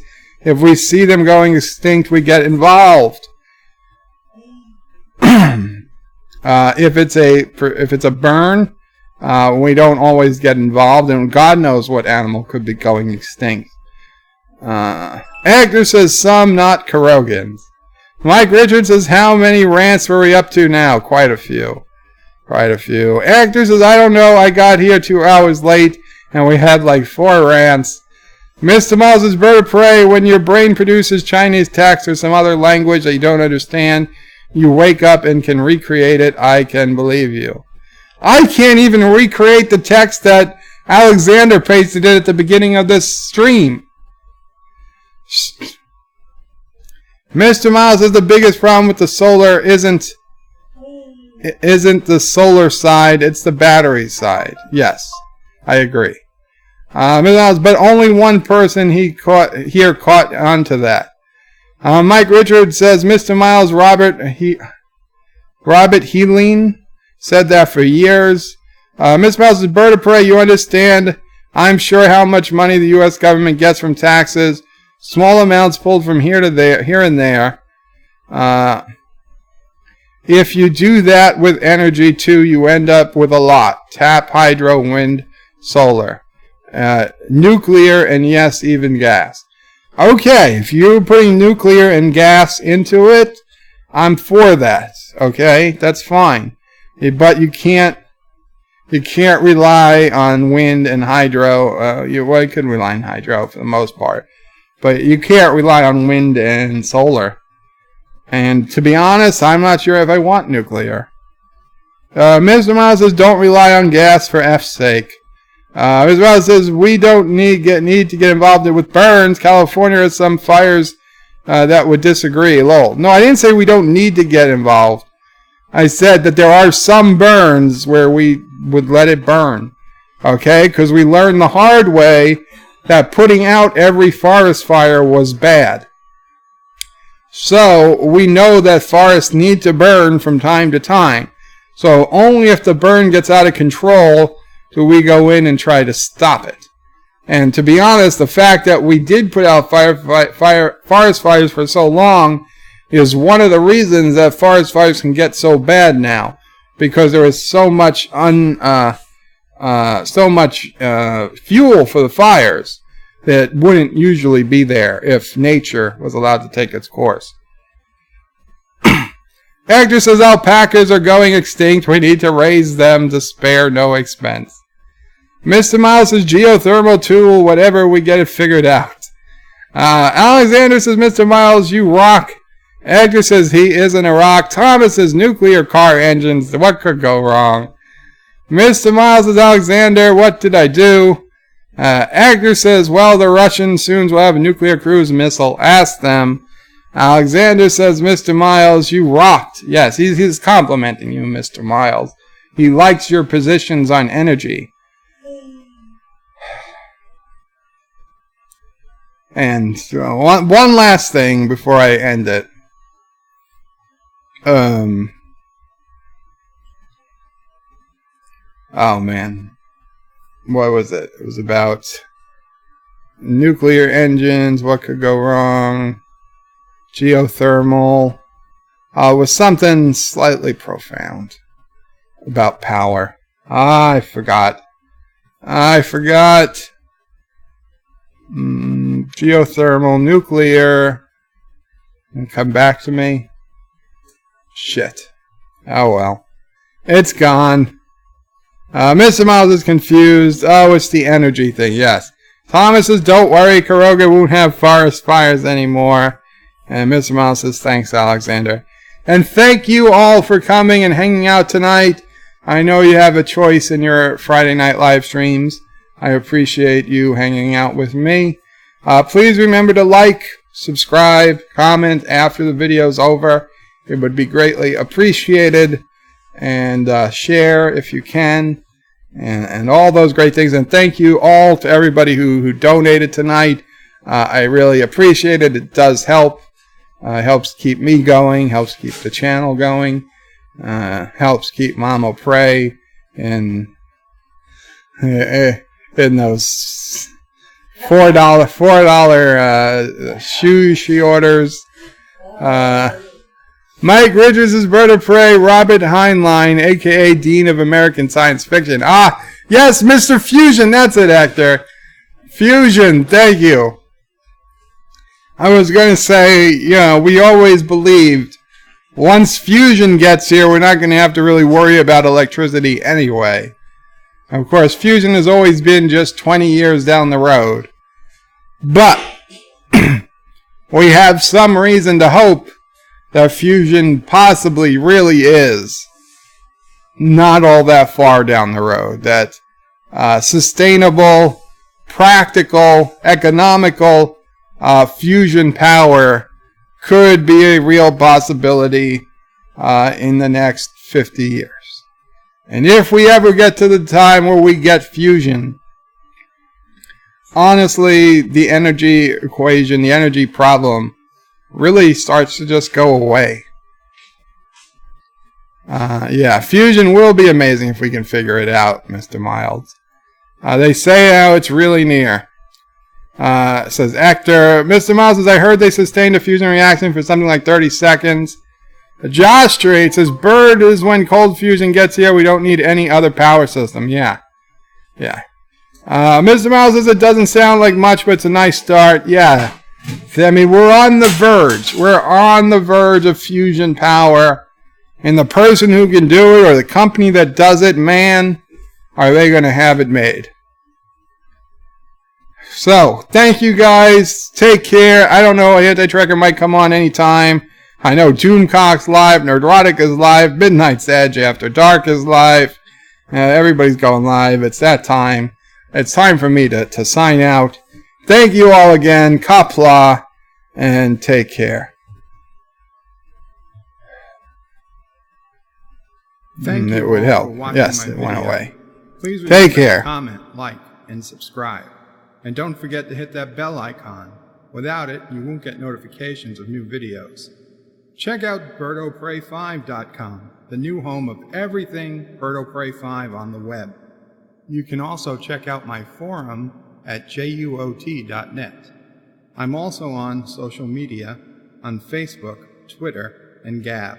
If you'd like to make a donation, check out paypal.me/BirdoPrey5 or on BirdoPrey5.com. Take care.